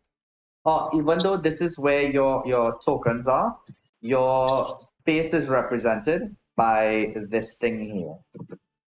Okay, all right. All right, thanks. Yeah. I go So and I get- check the dwarf. Hello? Yes, hello. Ah, hello there. It's nice to see another dwarf in this. Why, yes. I'm glad to see that you're here. Are you here to help minister? Are you going to be joining the mic? I will soon one day, I may. After I finish some business here. Oh, great. Yes. You see, you might want to get ahead of the curve before all of the other dwarfs come down here when the king's voice becomes law. Everybody wants to mine. You see, there's a great mine up to the west, and if you follow the coast, you'll find it, and it's laden with stone. Chris, I don't know what happened, but the map is black. Did anything? Oh. Yeah. Yes? Yeah. Laden with stone. Stone and gems and beautiful glistening things. Well, why don't you buy something while it's cheap? Yes. What do you have in mind? Well, I have this mighty pickaxe for 12 gold. And well, I have this helmet that you could put a candle in, and it will help you see clearly in the dark. None of that gray shite that you have to put up with. Yes, I also have these nice little lunch kits that you could carry all of your ale in when you're going down into the mines. Yeah, I have this split so you could start a fire there. I've got lots of things. As he's talking, he's going around and picking up the things to show you. It looks like he's quite a young dwarf, probably like maybe less than 100. Right. And he hasn't been spoken to today because no other dwarfs have been passing along this way. Right. Well, unfortunately, I can't afford that pickaxe. How much for that lantern, though? This? Well, I could sell you this for maybe 5 gold. Bit too pricey for me, unfortunately. I probably might pass back next week when I get my stipend. Well, wait, what about this one? And he takes out a battered old raggedy one. He says, well, it's a little beaten, and if you get hit in the head, it will break. But until you get hit in the head, it works just the same. How much? Well, 2 gold. 2 gold. Fine, 1 gold. What's that? All right, This 1 is- gold. You are a mighty haggler. I am very impressed with you. Never have I sold something so cheaply. Sorry. Sorry. All right. It's basically a helmet with a light on it. Yes, correct. Now, this is pretty valuable because remember we were chatting about how I don't like dark vision. Yes. My dark vision, rel unforgiven, so them little lightnings will help out. Oh, okay. Well, I cheap So you lights too. taking the pickaxe for your 1 goal, or? Nah. That pickaxe was 10, 12 gold. I can't afford that. He offering it for 1 goal. You just haggle him, you didn't hear him? That was the helmet. Yeah, correct. Okay, my bad.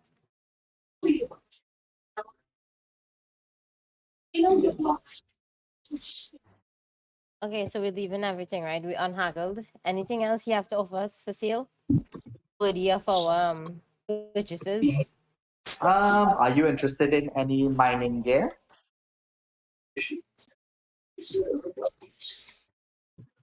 Don't know. I don't know where we plan on going, guys. Let me find somewhere to go now. Maybe we Well- exploring the town. I didn't even know that. I didn't even know there was mining in this. I Yeah. thought it was sea gear or something. All right, interesting. Yeah, Well, I you don't know have is to that- mine.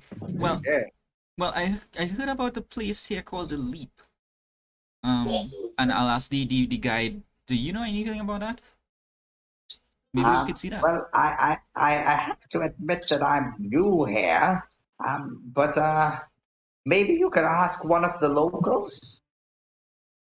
Sure. Wait, so Ronaldo doesn't know this place?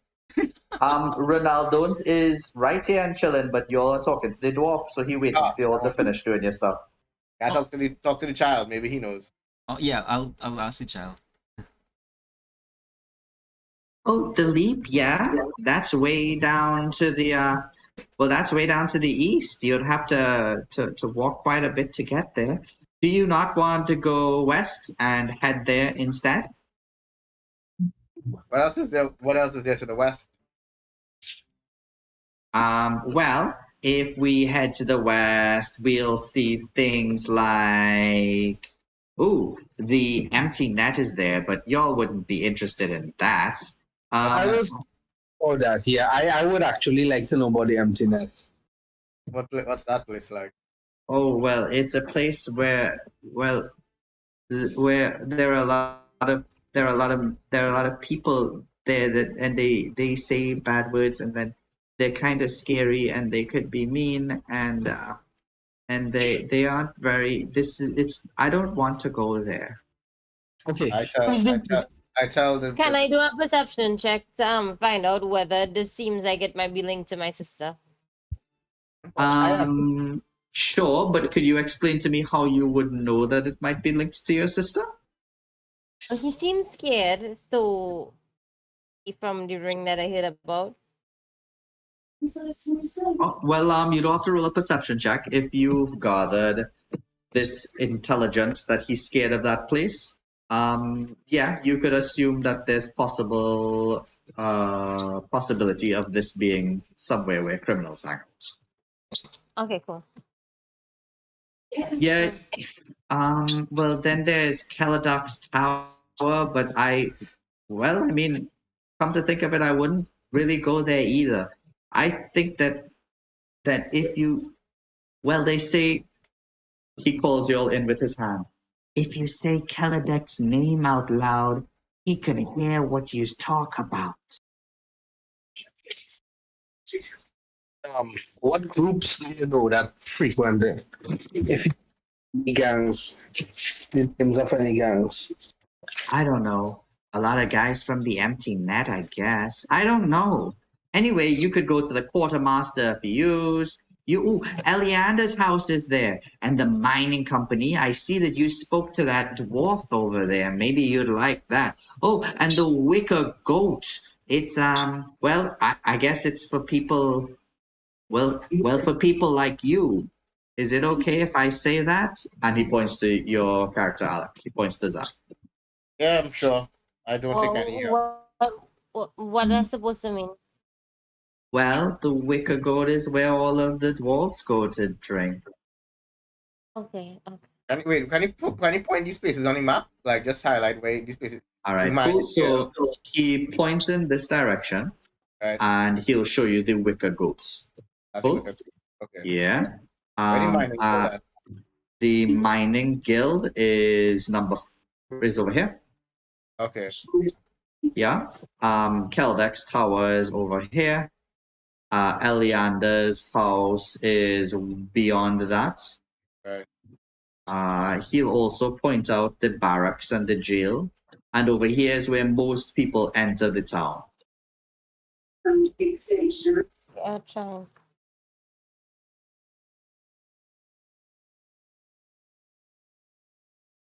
Yeah. All right. Right over here from the bridge, he could point you towards Kester's Leather Goods and Who'll Watch Tower. But Who'll Watch Tower is, well, this 60-foot tall tower was the first defensive building of Saltmarsh, and it still serves as an army and lookout as well as the office base of the town guard. Leander spends most of his time here. In his duties as commander of the guard, he sometimes has need for adventurers, and at such times he posts jobs on a board hanging by the tower's entrance. Yep, that's the Who'll Watch Tower.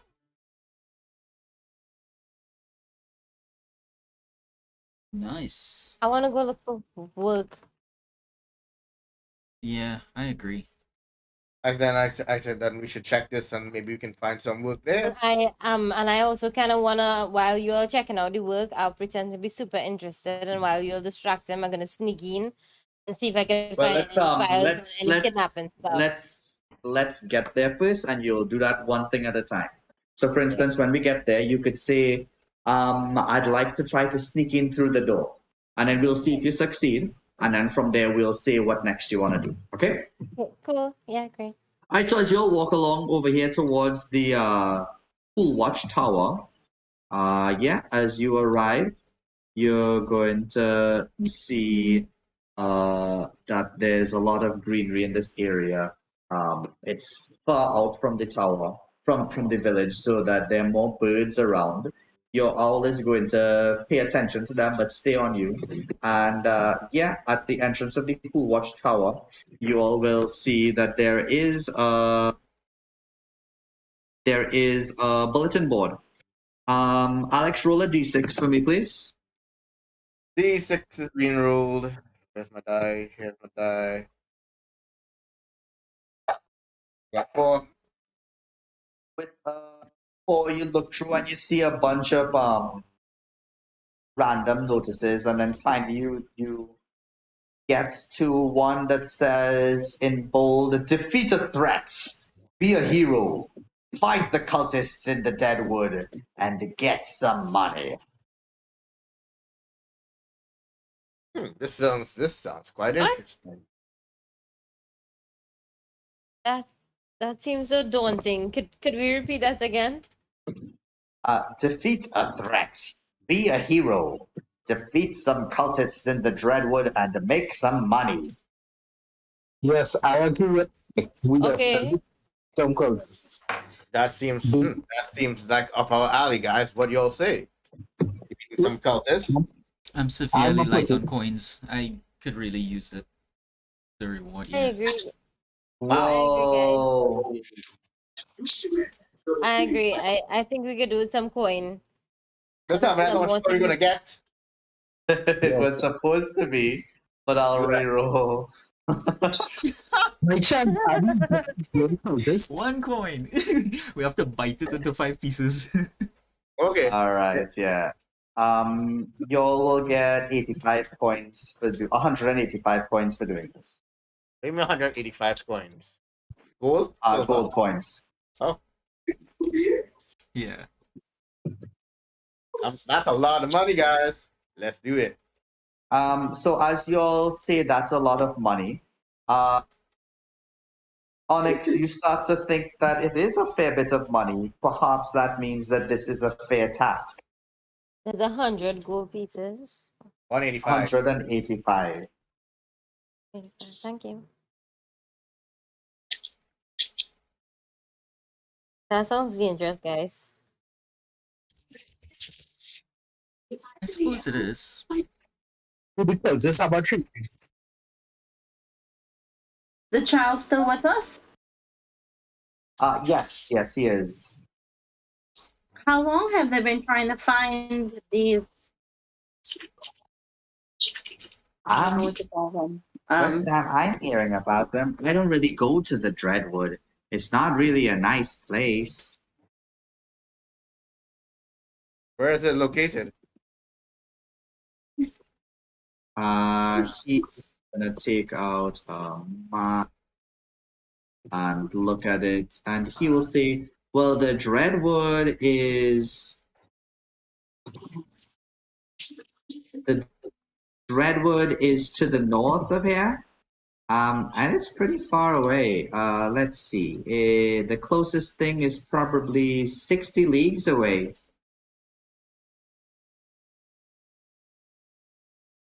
That's like a day travel. Yes. How much days travel would that be? I guess that's One there, one back. Okay. Seems easy enough. Any other Yeah, jobs on the board? I'm not Yes. willing to do this travel, guys, unless we could get some food in our bellies, because we can't do that one day, one back on empty tummies don't- right now. Don't you have rations? I don't think we're we'd- gonna start cutting. I don't think you guys Ration? should worry about food too much. I'm pretty sure I could scrounge something up for you guys. Right, see? Okay, who talking? Patrick's. Anything else on the board? The most of the other things seem to be taken. But you do see one other thing behind a bunch of old paper. You pull them off, you look around, and at the bottom, you're going to see something that actually, for some reason, looks like the cleanest piece of paper, as if it was untouched. And it's a piece of paper that says, "Dehaunt the house." Okay, I want to do Dehaunt that. the house. I want to do that. I want to do that. Do you want? The Sounds- house? Listen, guys, let me go now. Come now, please. Good. How much money? How much money? How much gold we'll get from that quest? 1 second. As that's going on, Duranga, you're going to see the door to this tower, and you're going to see that there is a guard at the entrance. Getting in sneakily will be quite difficult. You can surely try. The lowest windows in are very high up. It might require a ladder or grappling hook to be able to climb up easily. So penetrating this tower will be something really, really difficult. That's what she said. Yeah. You know how long I haven't heard that joke? That has to be the last time I played D&D. Oh, maybe that's why I hear it 3 times every week. You have Jerry in your group, so yeah. Yeah, so if you'll continue reading. For years, the tales of the haunted house near Saltmarsh have circulated through the region. These tales are rightfully taken as warnings to avoid the place. And then they say any valuables or relics found in the old alchemist's keep can be yours for the taking.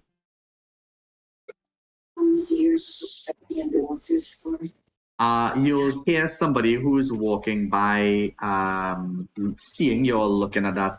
Oh, wow, I haven't seen that one for years. Well, at least for months or for days. What hour is it? Anyway, I haven't seen it in a while.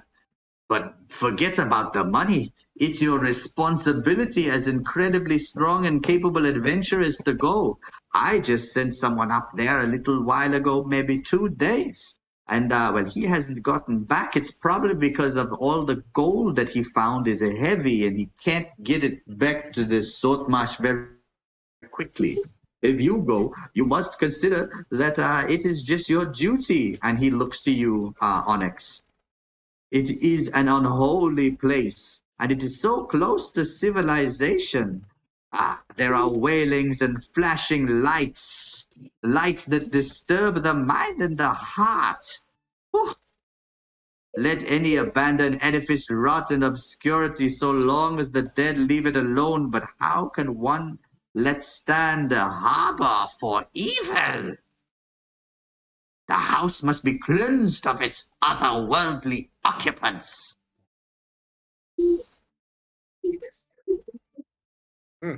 He makes it So Onyx is Gersha's name, and Yes. Onyx. Okay. Onyx, this is your time to rise. I'm sure that with your religious spirituality, you could conquer any haunted house. I'm sure, and I'm sure. Not Procan. What's the god name again? Kronos. I'm sure. Roll history. Let me see if you call the wrong one. Okay. Me or Don't roll less than 5, Alex. I remember. Nice. Okay, cool. yes. You could remember anything you'd like about her. If there's a question you have, she'll answer it. Yeah, I was like, I tell Onyx that if you cleanse that house, I'm pretty sure people will be more responsive, more open to your deity, Kronos.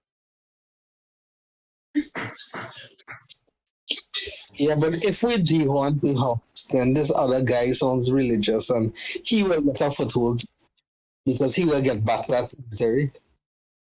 So if you leave it haunt, it'll be one less to continue with. Wait a minute. Are you all saying that you're not believers in Broca? Sure, are you there?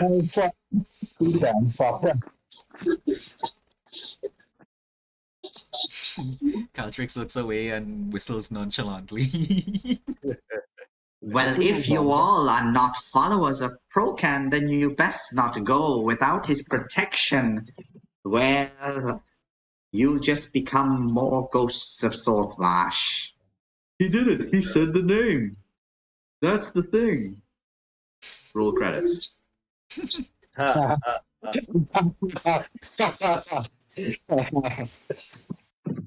I'm Alicia? wondering if it's a trap. Well, it's not going to be safe. As you wonder if it's a trap, your mind pragmatically questions who would trap you and why. What enemies do you have? What benefit will they have from this? And if that is the case, why was this particular notice hidden beneath all of the others and required you to search to find it? Good question. Well, it looks like we have two options. How far is the Alchemist Tower? Alchemist. The We can Alchemist actually go about it. Tower right now is 1 second. Yes, the Alchemist Tower is 1,500 feet, which will be 1 second. If you'll travel at a normal pace, just 5 minutes away. Really? So let's check it out. I vote to check it out. Yeah, so let me see. Take a look at this. Do we have to like? Boom. And what was the payment we were guessing for that? whatever we find, which may be nothing. Oh wow. Damn. What? Okay. You get Yeah. tokens. What you get? Could live being poor. That's the best I could do for you. I could live Well, being poor. I well, can't go that, lower than that for you. I'm be well, starving. I read that part. well, that thing is very close to us. I guess we could go there first. So agree. the boy asks, "Why do you want to go to the tower?" To cleanse it. Oh, you mean this haunted? That's not the same tower. Wait, what? And then he looks at the paper and he takes it and he turns it over, and he says, "Oh yeah, yeah. Uh, I don't see anything about a tower here at all. They said a haunted house."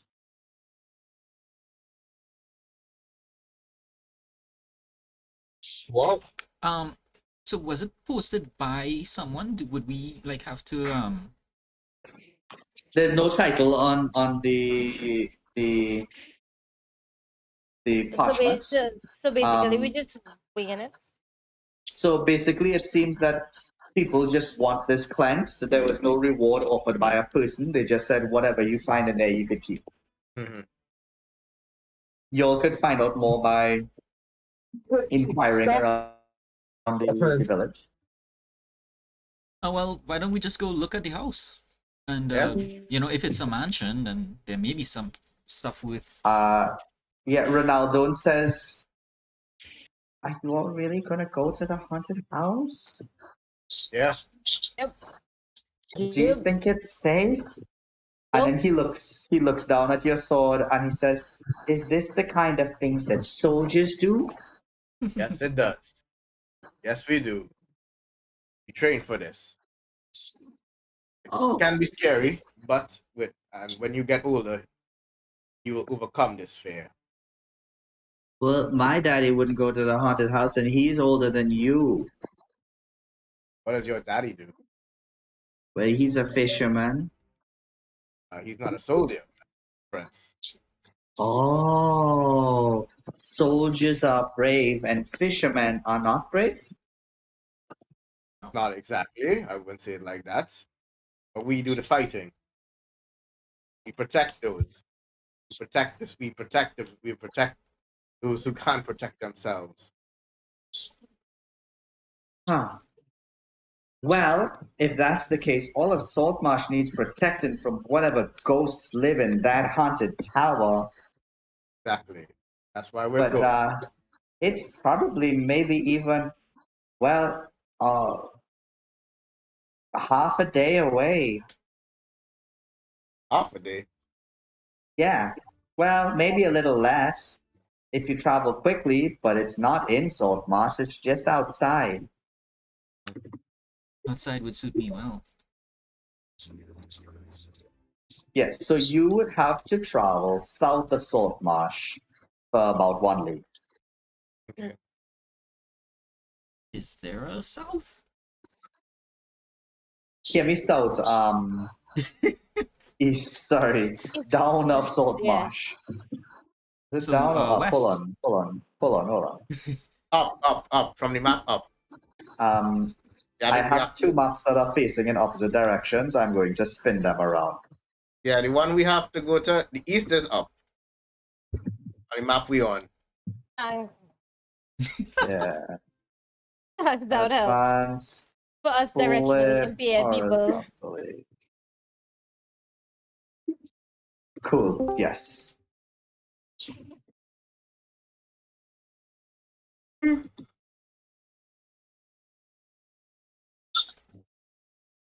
Right. So you guys want to go to this tower? Yeah, Closer. I think we should go before it starts getting dark, so at least we can Yeah. take a look at the house and we'll decide then. All right. I try to realize, like, this is completely acceptable, but very silly that the map of the entire region, north is to the right, and then the map of the city of Saltmarsh North is to the left. That's all right. Yeah. That's a thief head for you. Yeah. Why would they do that? Wickedness. Wickedness indeed. Anyway, y'all would have to travel up. Right. So up in this direction, y'all would have to go.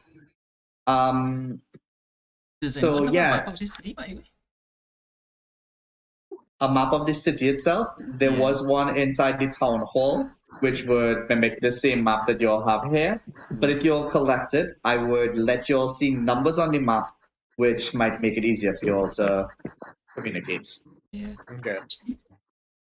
You could stop by in the city to get access to that map, and even a regional map. Yeah, I think we should get a Yeah, I map. think that's a good idea. So we're going back to City Hall. Alright, cool. So as y'all are heading back to City Hall, Ronaldo is walking with you, and he's going to say, as y'all reach the City Hall, 1 second. And if you look to your right, you'll see the weekly market. And then he says, built around the first well dug for the fishers in the town's early days, in the large market square where merchants of all descriptions gathered on the first day of each week to sell their wares.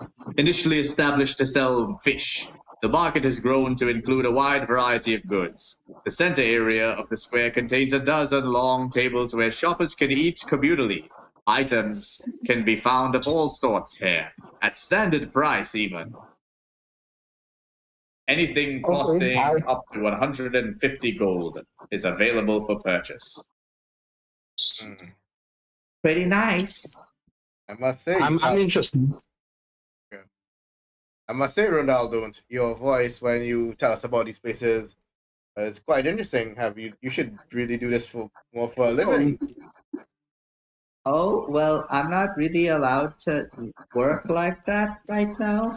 But yeah, I studied under a bard, and one day I'm gonna go to bard high school and then bard college. And then I'm gonna learn the actor feat, which will let me mimic anybody's voices. Well, that sounds like a good lifestyle going ahead. Keep it up. Yeah, I think so. Thanks a lot, soldier. And I give him 1 copper to, for that. So he can. Yeah, give him 1 copper. That's in addition to the 3, right? Yeah. All right, cool. So you all will have access to this map as well as What is black? 1 second. I'll change this from black to letting you all see it. Painted black. Oh, that's a big map. I know you all. What am I? Wow. This is underwater map. No. The gray hair would be the Azure Sea, and then the white would be the land. Up here, you can see a Dunwood River. Over here is the Dreadwood that you all would have heard about, and over here is the haunted house, and here is Saltmarsh. Oh, not too far. Yeah.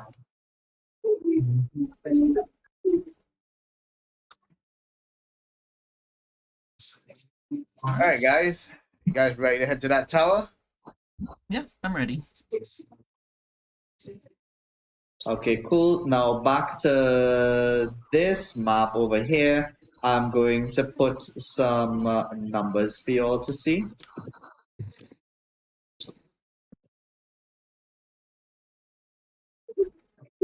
Second.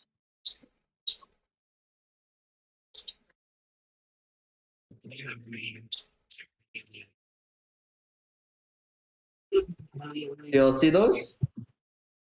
Yes. Yeah. Cool. All right, cool. So yeah, those numbers could be used to refer to different places, and as you all learn them off, we could even add the names underneath them. Yeah, would you all like to start writing in your map, so to speak? Yeah. I'm only All seeing right. one number, 22. 122. Okay, cool. Let me check it back. PM info. Control A. I want all of you guys.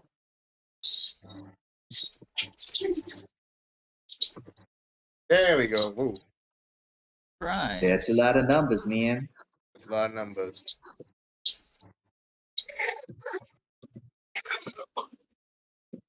And there's still more. Cool.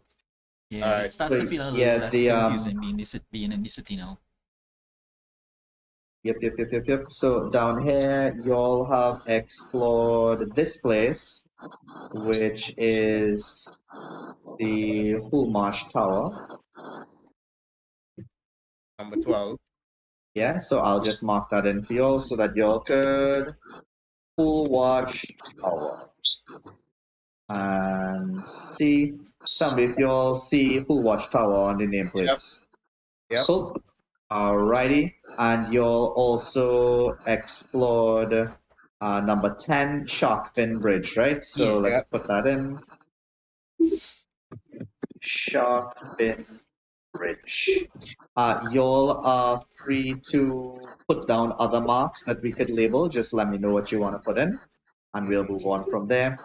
Y'all were told about the tower that is over here. Mhm. And Ida's house. So I'll put those down as well.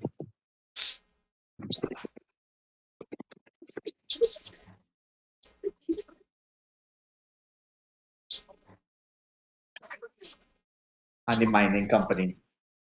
Mhm.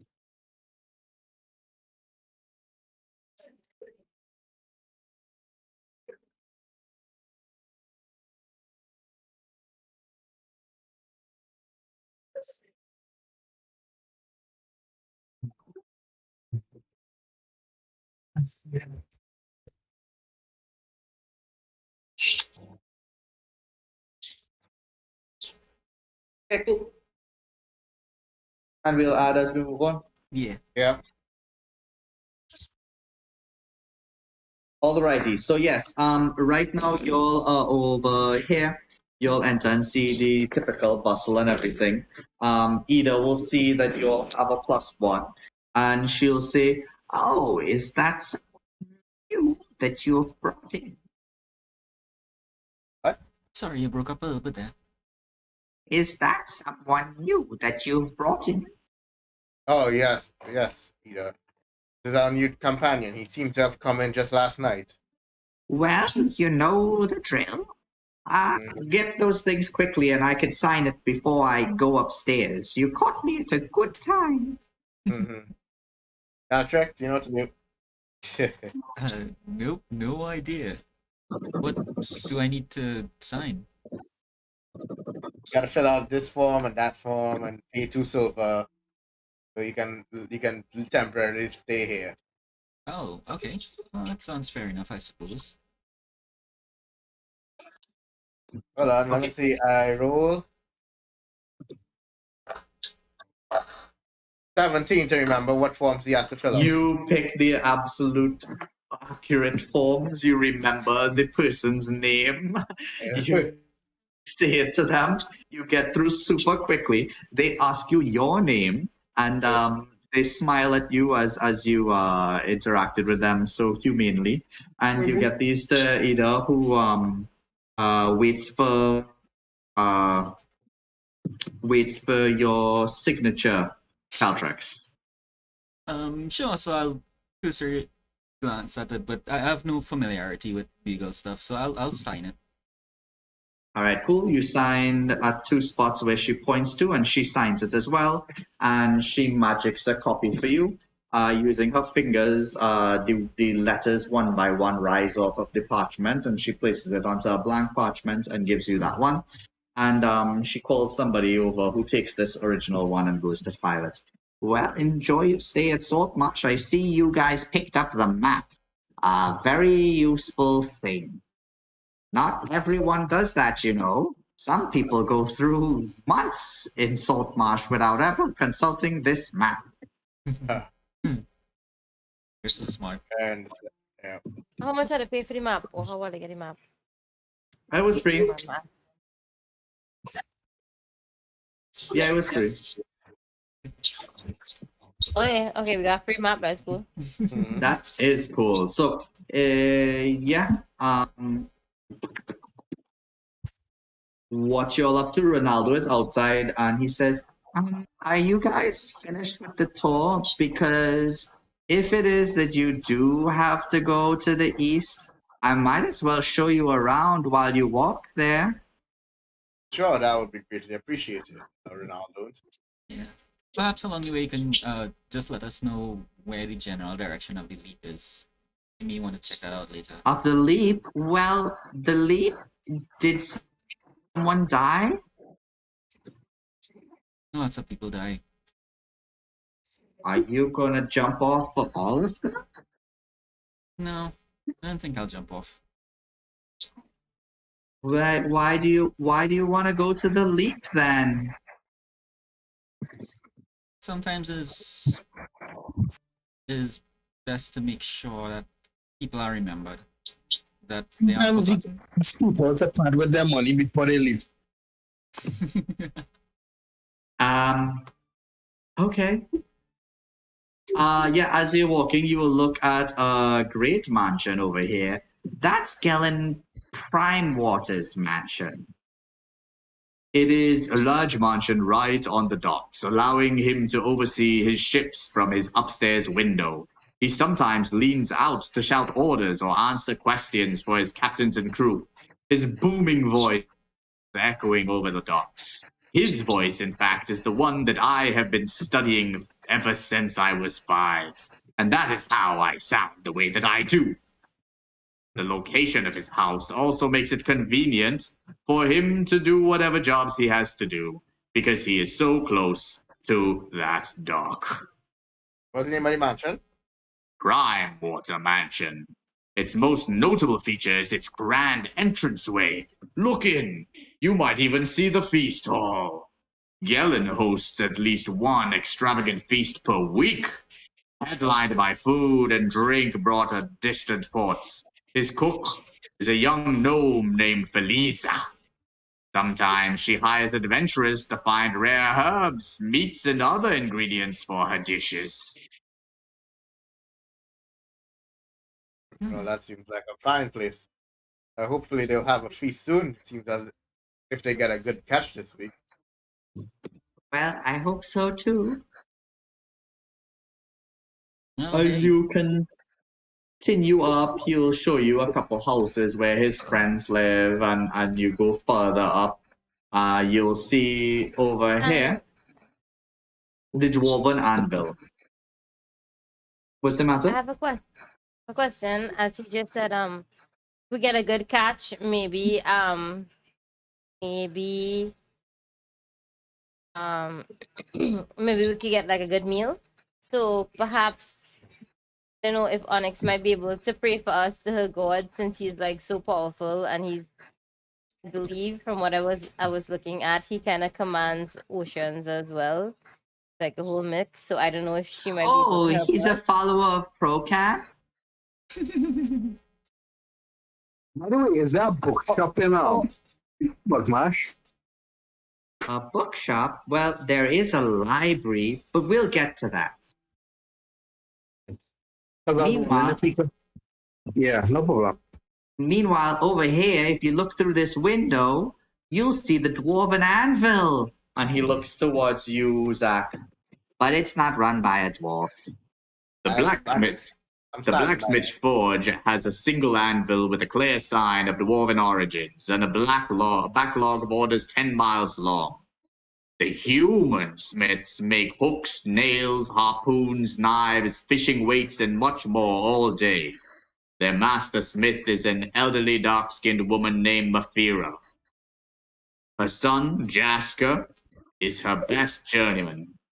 A small shrine to Moradin can be found under the eaves as well, though it is somewhat neglected. Some of the dwarves associated with the new mining operation would like to know how a human came into ownership of such a fine dwarven set of tools. A few suspect treachery, and might even hire you all to investigate. break in, or something else of the sort. And that's all I have to say about that. Quite interesting. It is quite interesting that a human is running Warp and Anvil. I have some questions. However, now is not the time. Okay. As you all walk forward, the smell changes quite a bit as you approach this building over here. While you approach that building, the smell gets a little bit fishy. And you all will see that there are a lot of little stalls where men are setting up and they are processing their fish. The large fish processing building is the area in this area reach of prosperity. You thought I was going to say fish. All are engaged in salting and brining the catch brought in by the fleet. Most of the times, it's quite busy and the workers have very little time for chatter. They don't even like to play football with you, even when you manage to borrow a real football. Interesting. Yeah, it's pretty cool. After bladder.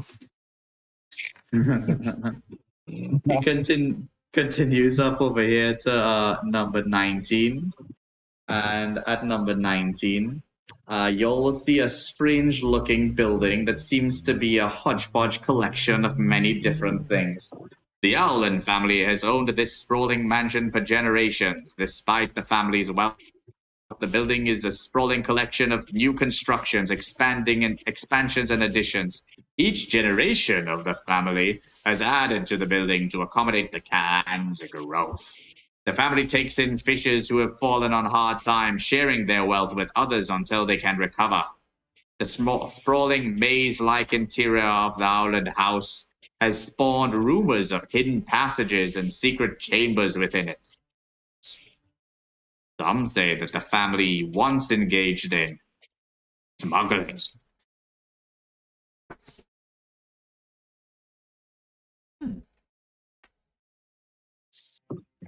Hmm. Might be some forgotten rooms inside there. Mm-hmm. I could clearly see us smuggle a building permit too.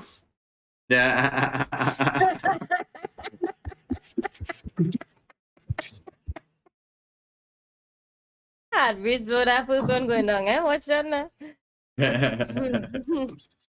I remember the borrow in the show borrow. What it burn it down. Yeah. You will get to the front side of Saltmarsh's house, which you all would have seen. The Saltmarsh family owns several buildings in this modest complex. The largest is a personal mansion of the Saltmarsh family. 3 smaller buildings house servants, employees, and the family's trading fleet, and secure storage for expensive goods. The Solmar family maintains a cadre of a dozen guards, led by 4 veterans. These mercenaries report to Solmar every day, and they are not to be messed with.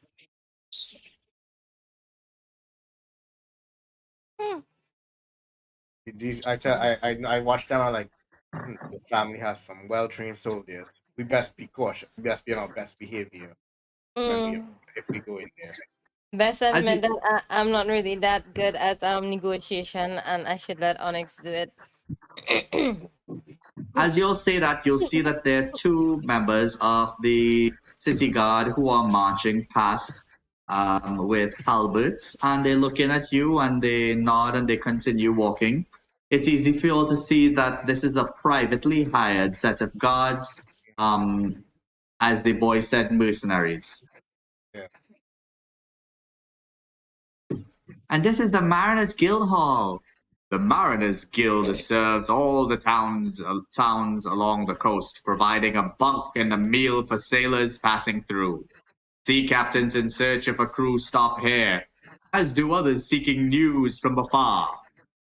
It's an excellent place to discuss seafaring, as well as the various threats to navigation along the coast. My daddy says that the Azure Sea is one of the most dangerous seas to travel along ever. Interesting. When he reaches to this corner, he will point to 22 and say, well, that's Ingo the Drover's house. And further down, there's the Carpenter's Guild Hall, and then Crabber's Cove. And we're not going down there because we're going to go this way. And yeah, let's go. All right. Y'all will arrive at the coastal lavender field that you saw over here. And as you continue towards 28, the owner of this establishment, a retired old man, knows a great deal about the Hool Marshes. Winston, I think his name is. This is Winston's store. What does he know about the marshes? Yeah. What does he sell here? I don't know. I mean, I don't really know. I don't have much money. But well, and you see a sign and he points to it. I guess he sells solid goods at honest prices, which is what's written on this sign. Does he Okay. shells? Was that? He sells seashells. No, but you could buy those down by the seashore. Noted. You'd find a very talkative lady there. She says so much. She's always saying this and that. She's mostly saying that. Yes, I think that is what she said. He'll point over to 27 at the Saltmarsh Cemetery and carry you on up to 26, which is. And finally, this is one of the best places. And his eyes light up. The Temple of Procan. I take it. Services this long-standing sea god's temples are well attended.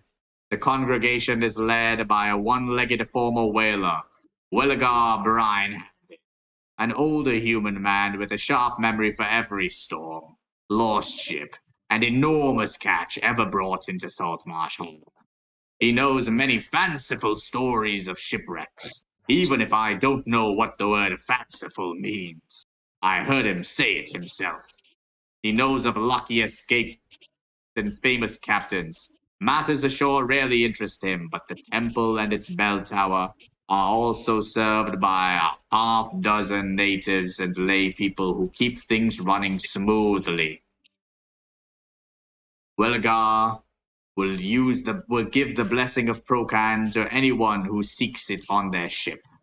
And he even seeks out shipwreck in order to recover the remaining sailors for a proper burial. Truly an admirable man. And he'll happily kind of run inside, and you'll see him sort of bow to the small altar and run back outside. Any comment to that, Onyx?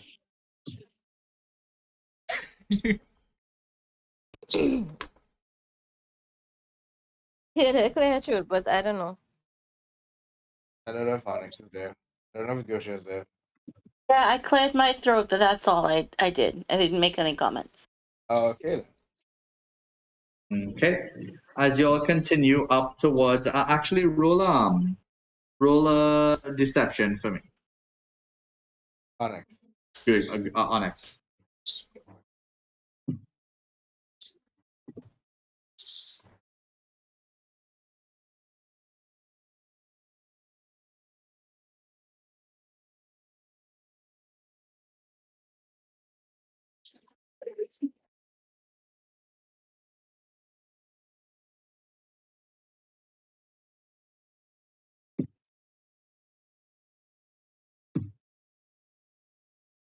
Onyx, give us a deception check, please.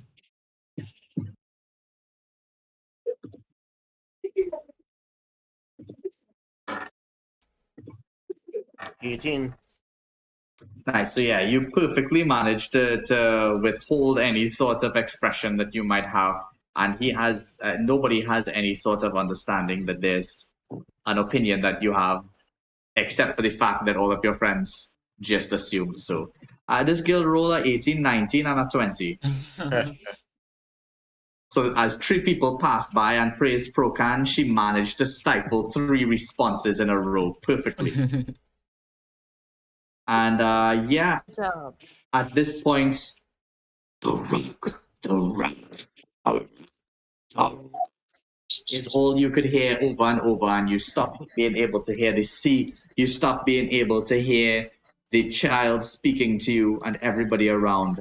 But you do hear when he says, "The leap," and he points over to number 25 over here, Oh. and a small trail that leads to this point. Alright, so that's where it is. And in my mind, I'll just say, well, okay, I'll check that later. Just have some patience. Right? So as you look forward, you will quickly see a man run towards it, run towards the edge, and just completely dive off. What is your response? Your responses to this? Confused and Where he first.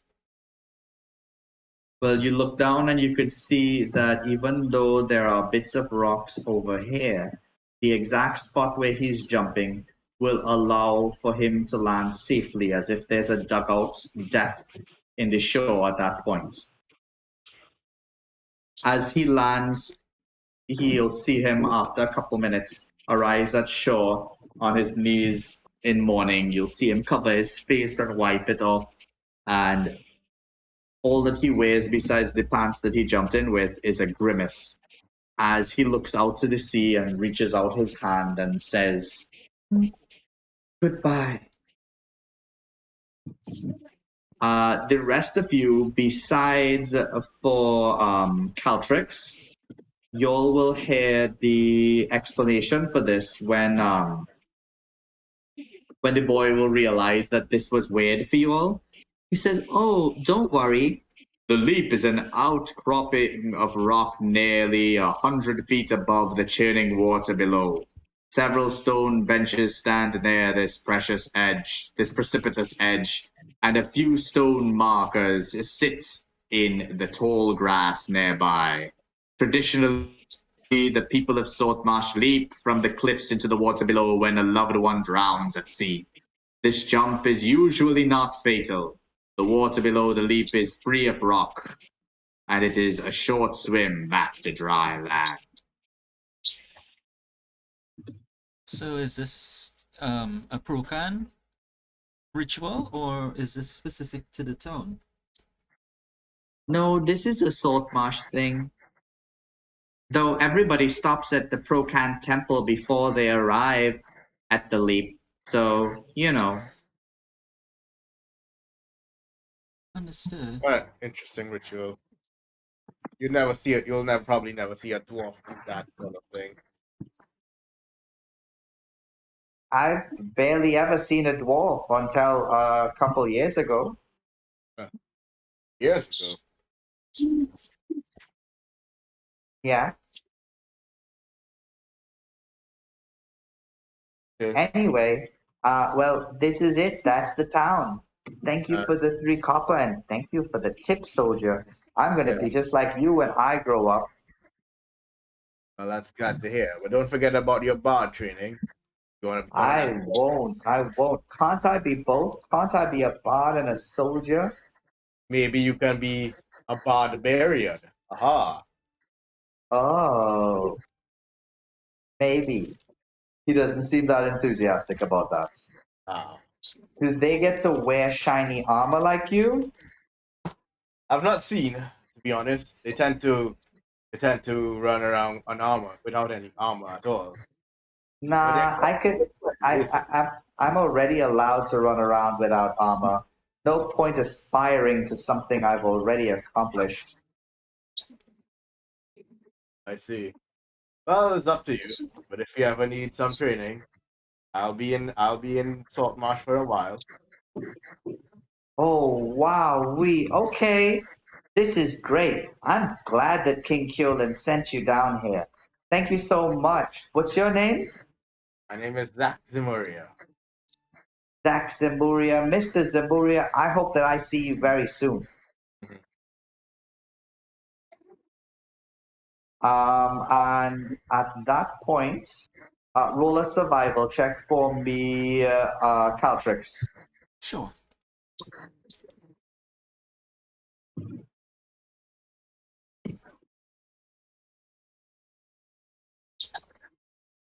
Yeah. Not only do you find a rock, you find the rock. Oh, this. It is not humongous, but it is large, and it would require a little bit of effort to move it. Move it now. Move it 1 foot. 1 foot to the west. Yeah. Do it. Yeah. Move it. I'm gonna go ahead and start moving and start trying to move it. The rest of y'all will just see Caltrix walk up ahead of y'all, look at a rock, bend over, and start to move it. Roll strength, Caltrix. What would y'all do in response? I'm just Aiden, watching curiously what he does. ask him if he needs help. He asks if you need help. I'll say, yeah, if you don't mind. Odd thing to do. Why would you move a rock? It's a village thing. I'll explain it sometime. Okay, well, That's about this rock. So do we see anything on the rock, or is it a Moving the rock magic by rock? where they're jumping? Which Well, rock? in the Right. general area. Can you elaborate on the rock movement? No, just roll it, trying to lift and turn it. You know, just basically trying to roll it. Okay. Does that One of the disturb markers what? for where they jump? Yeah. Same question. They're gonna affect them. Are they not gonna be able to jump now because of what you did? Me, I wouldn't know. Yeah. You're asking me if it would affect them. No, What I could not- tell you is roll an intelligence check. Okay. Oh. Regarding the help that you offered there, that you offered Merkul, he definitely looks like he's gonna need that help. Could I do athletics or something for him? Yeah. Yeah. Okay, I rolled the intelligence. All right, cool. Yeah. So, with an 18 and a 20, both of y'all cannot gander how moving a rock the size of maybe a large head could affect their ability to jump off of a 100-foot cliff. So, no. Okay, so he's not moving one of the markers. But it is a marker, but he's moving it literally like 1 foot to the west, and it doesn't seem like this is a place with precision point of jumping. Okay. Mercule, as you go up and you just see this guy trying to move a rock, and you like just a solid good guys help out, you'll manage to move the rock a little bit, and the voices in your head, Caltrix, subside for a moment. You look down and you will see roll survival for me again. Sure. Let's hope this goes well. Yeah. Yeah, cool. 44 sea lilies. Nice. So yes, as he's moved this rock, a couple of worms and beetles scurry out and move around. And as you follow one of the beetles that flies, it lands onto some flowers. And as he sees them, he picks them. And you get, well, 10 of them. Nice roll, man. Yeah. Um, I'm full. yeah, you got full pack. And yeah, I breathe a sigh of relief. Like Merkul, it will, because he's there with me helping roll the rock. He'll realize that sigh of relief isn't just from successful exertion. It's like he could tell it meant something to me. Okay. Like that's Merkul? serious. I'm glad Do they I stare in his direction, wondering if he wants to reveal any more? Cool. And So one of the things there is he expressed that to Merkul. So let's hear Merkul's response. I'm glad to help. Um, we are friends here. You're not in danger with us. Well, I really appreciate that. I haven't had close friendships for a long while. I've spent a lot of time on my own. Where I come from, we believe in leaving a mark on the world, something that we change in some small way to show that we were there. And someone I really respect was lost to me, and I don't know if she got to do anything like that. This place where people grieve, I figured I'd at least do something. That's very noble of you. You will start next week with 1 point of inspiration, Caltrix. Excellent. And as for the rest of you all, as you look to the east, you can see the shore continuing to taller, unkept grasses, so that you are in for a bit of a trek until you arrive at the haunted house of Saltmarsh. And that's where we're going to end for tonight. Good job, everybody. Good job. Yeah. Mhm. This was fun. We made the town less of a mystery to us, at least. So now we can move around, and we have a lot of things to look into that we just kind of put aside to say, well, okay, you're gonna check on that later. Alrighty, so let's move over to our lobby page. And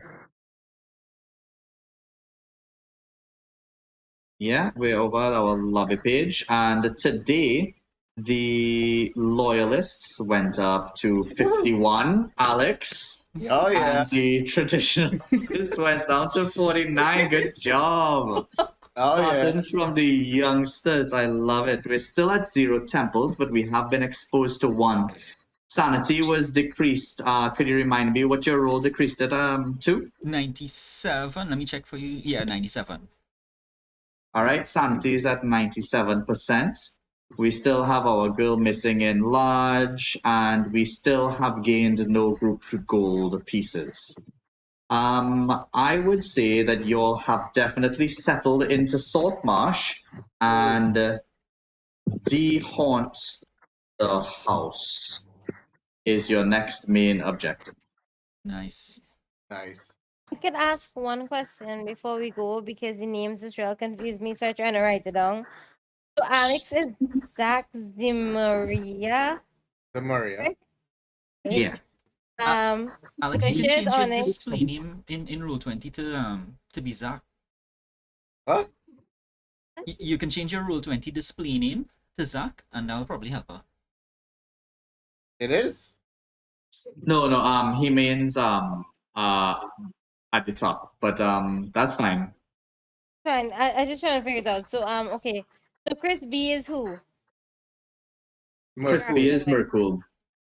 Oh, cool. Actually, keeping track of the races on the bottom, is that valuable to yours, or should I change that to your player names? Player names, I suppose, is better.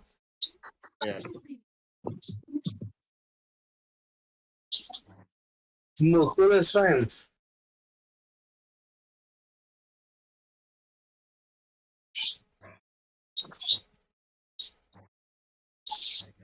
Okay, I kind of just changed my name to Durangia because I was just had like the name confusion for me. So Okay, cool. So if you take a little peek over here. This could help out a little bit. You'll see the Thank you. character name Yeah. on top and the player name on the bottom. Yeah, thanks. I'll just take a snapshot and I'll write it down later so we wouldn't have to no. Also, whenever you follow the link, you'll come to this page. Okay. All right. Yeah, so I have to put the tower in as one of the quests. Actually, let me put the side quest down in truth. That was the cultist in the Dreadwood. Yeah.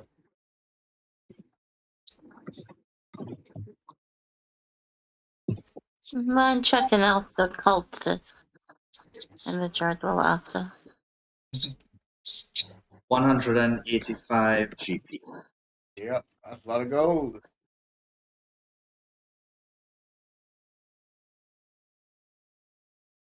So, yeah, I have kill cultists, but the truth is it didn't explicitly say kill, so I'm gonna change that to deal with. Yeah. Deal with the cultists in the Dreadwood. Okay, so you all have one side quest there as well. And yeah, I'm really happy that we touched a little bit of the loyalist support. Alex really did the most there, boy. Nice. And good job, Gusha, finding good job, Gusha, finding a way to role play with silence. That was pretty cool. And I yeah, was talking, y'all. but I don't think there's some parts you guys weren't hearing me. Yeah. Oh yeah.